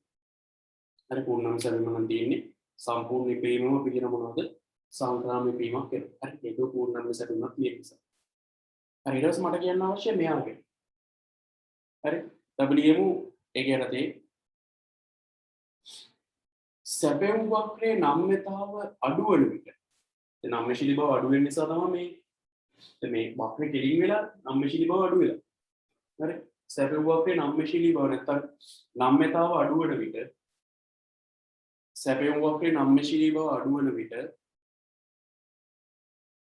සැපයුම් වක්‍රයේ නම්‍යශීලී බව නැත්තම් නම්‍යතාව අඩු වෙන විට ආර්ථික බදු කුලිය ඉහළ යන අතර ආර්ථික බදු කුලිය කියන්නේ සංක්‍රාමිකයෙන් ඉක්මව ලැබෙන ටික. හරි ආර්ථික බදු කුලිය ඉහළ යන අතර ආර්ථික බදු කුලිය ඉහළ යන අතර ආර්ථික බදු කුලිය ඉහළ යන අතර ආර්ථික බදු කුලිය ඉහළ යන අතර ආර්ථික බදු කුලිය ඉහළ යන අතර ආර්ථික බදු කුලිය ඉහළ යන අතර පූර්ණ අනම්‍ය සැපයුමක් ඇති වූ විට කියන මෙන්න මේ වගේ මේදින් පූර්ණ අනම්‍ය සැපයුම පොඩ්ඩක්වත් නැමිලා නැහැ. පූර්ණ අනම්‍ය කියන්නේ නැමිලා නැහැ කියන එක නම්‍යශීලී නෑ. පූර්ණ අනම්‍ය සැපයුමක් පවතින විට සම්පූර්ණ ඉපයීමම ආර්ථික බදු කුලිය වේ. පූර්ණ අනම්‍ය සැපයුමක් පවතින විට සම්පූර්ණ ඉපයීම මොනවද? අපි කියනවා ආර්ථික බදු කුලිය. පූර්ණ අනම්‍ය සැපයුමක් පවතින විට සම්පූර්ණ ඉපයීමම මොකක් වෙනවද? ආර්ථික බදු කුලිය බවට පත් වෙන. පූර්ණ අනම්‍ය සැපයුම නම් තියෙන සම්පූර්ණ ඉපයීමම කවුද? ආර්ථික බදු කුලිය වෙන්නේ. හරි ඉතින් මම හිතනවා ඒකට පැහැදිලි කියලා තර පූර්ණ අනම්‍ය සැපයුම නම් තියෙන සම්පූර්ණ ඉපයීමම ආර්ථික බදු කුලිය බවට පත් වෙනවා. ඉතින් මම හිතනවා ඒකට තේරෙනවා. හරිද මේ දේවල් ටික හොඳට බලන්න මේ වීඩියෝ එක දැම්මට පස්සේ ආයෙ පාරක් බලන්න. හරි ඒක තමයි හොඳම දේ. නැත්තම් බ්‍රහස්පති පන්තිරත් වෙන්නේ නැහැ. හරි වීඩියෝ එක දැම්මට පස්සේ ආයෙ පාරක් බලන්න නැත්තම් බ්‍රහස්පති පන්තිරත් ආයෙත් වැඩි වෙන්නේ. හරි අනිවාර්යෙන් මේ කොටස නැවත වරක් බලන්න බලලා මේ ටියුට් එකේ ඉතුරු ප්‍රශ්න ටික ඔක්කොම ඉවර කරන්න. මොකද දැන් නිෂ්පාදන පිළිවෙල මෙතනින් අවසන්. හරි ඊට පස්සේ නිෂ්පාදන පිළිවෙල සෙමින එක දිනන සිකුරාදා 7:11 මාර වෙලාව දාලා තියෙනවා. ඒ සම්මන්ත්‍රණයට සියලු දෙනා සම්මන්ත්‍රණයට සම්බන්ධ වෙන මොටිවේෂන් ප්‍රෝග්‍රෑම් එකක් තියෙනවා පොඩි. ඒකට සම්බන්ධ වෙන්න දැන් මේ කොටස පාඩම් කරලා ටියුට් එකේ තියෙන ඉතුරු ප්‍රශ්න ටික ඔක්කොම පිළිතුරු දෙන්න ලබන සතිය අපි ජාති කිරුම් කරන්න ආරම්භ කරමු මේ වීඩියෝ එක දැම්මට පස්සේ තව පාරක් වීඩියෝ එකක් බලන්න මොකද මේකේ තරම් වැදගත් සංකීර්ණ කොටසක් මේ කතා කරන්නේ හරි මේ අපි පේපර් ක්ලාස් එක තව කතා කරමු ප්‍රශ්න පත්‍ර පන්තියේ මේ අපි තව සාකච්ඡා කරමු ඒතර ඔයාලට මේවා තව ටිකක් පැහැදිලි වෙයි ප්‍රශ්න පත්‍ර පන්තියේදී මේවා පේපර්ස් කතා කරාම දැන් ඊයේ පන්තියේ තිබ්බේ නැති වුණාට ඒකට අමතර පන්තියක් අපි ඉරිදා දානවා ඒතර ඉරිදා දවසේ ඒක සම්බන්ධ වෙන්නේ හැමදාම සෞන්දර්ය රාත්‍රී 9ට ප්‍රශ්න පත්‍ර පන්තියේදී හරි ඉපොන් මුලසිර පන්තිය සෞන්දර්ය 11ට තියෙනවා අපි එන අදට වැඩේ ඒතකොට අවසන් කරන්න යන අද රාත්‍රී 10ට නිෂ්පාදන හැකියාවක් පන්තිය තියෙනවා අවශ්‍ය කෙනෙක්ට සම්බන්ධ විය හැකියි අපි එන අදට වැඩේ අවසන් කරමු මේක ආයි බලන්න අමාරු කොටසක් ආයි බලලා තමන්ගේ අනුපාත ටික හදාගන්න ප්‍රශ්න තිබ්බොත් මට කතා කරන්න මම කියලා දෙන්නම් මේවා මේ ඉවරටම ඉවර නැහැ පේපර් ක්ලාස් සරහා මේ ප්‍රශ්න අපි තව සාකච්ඡා කරමු හරි අපි අදට වැඩේ අවසන් කරමු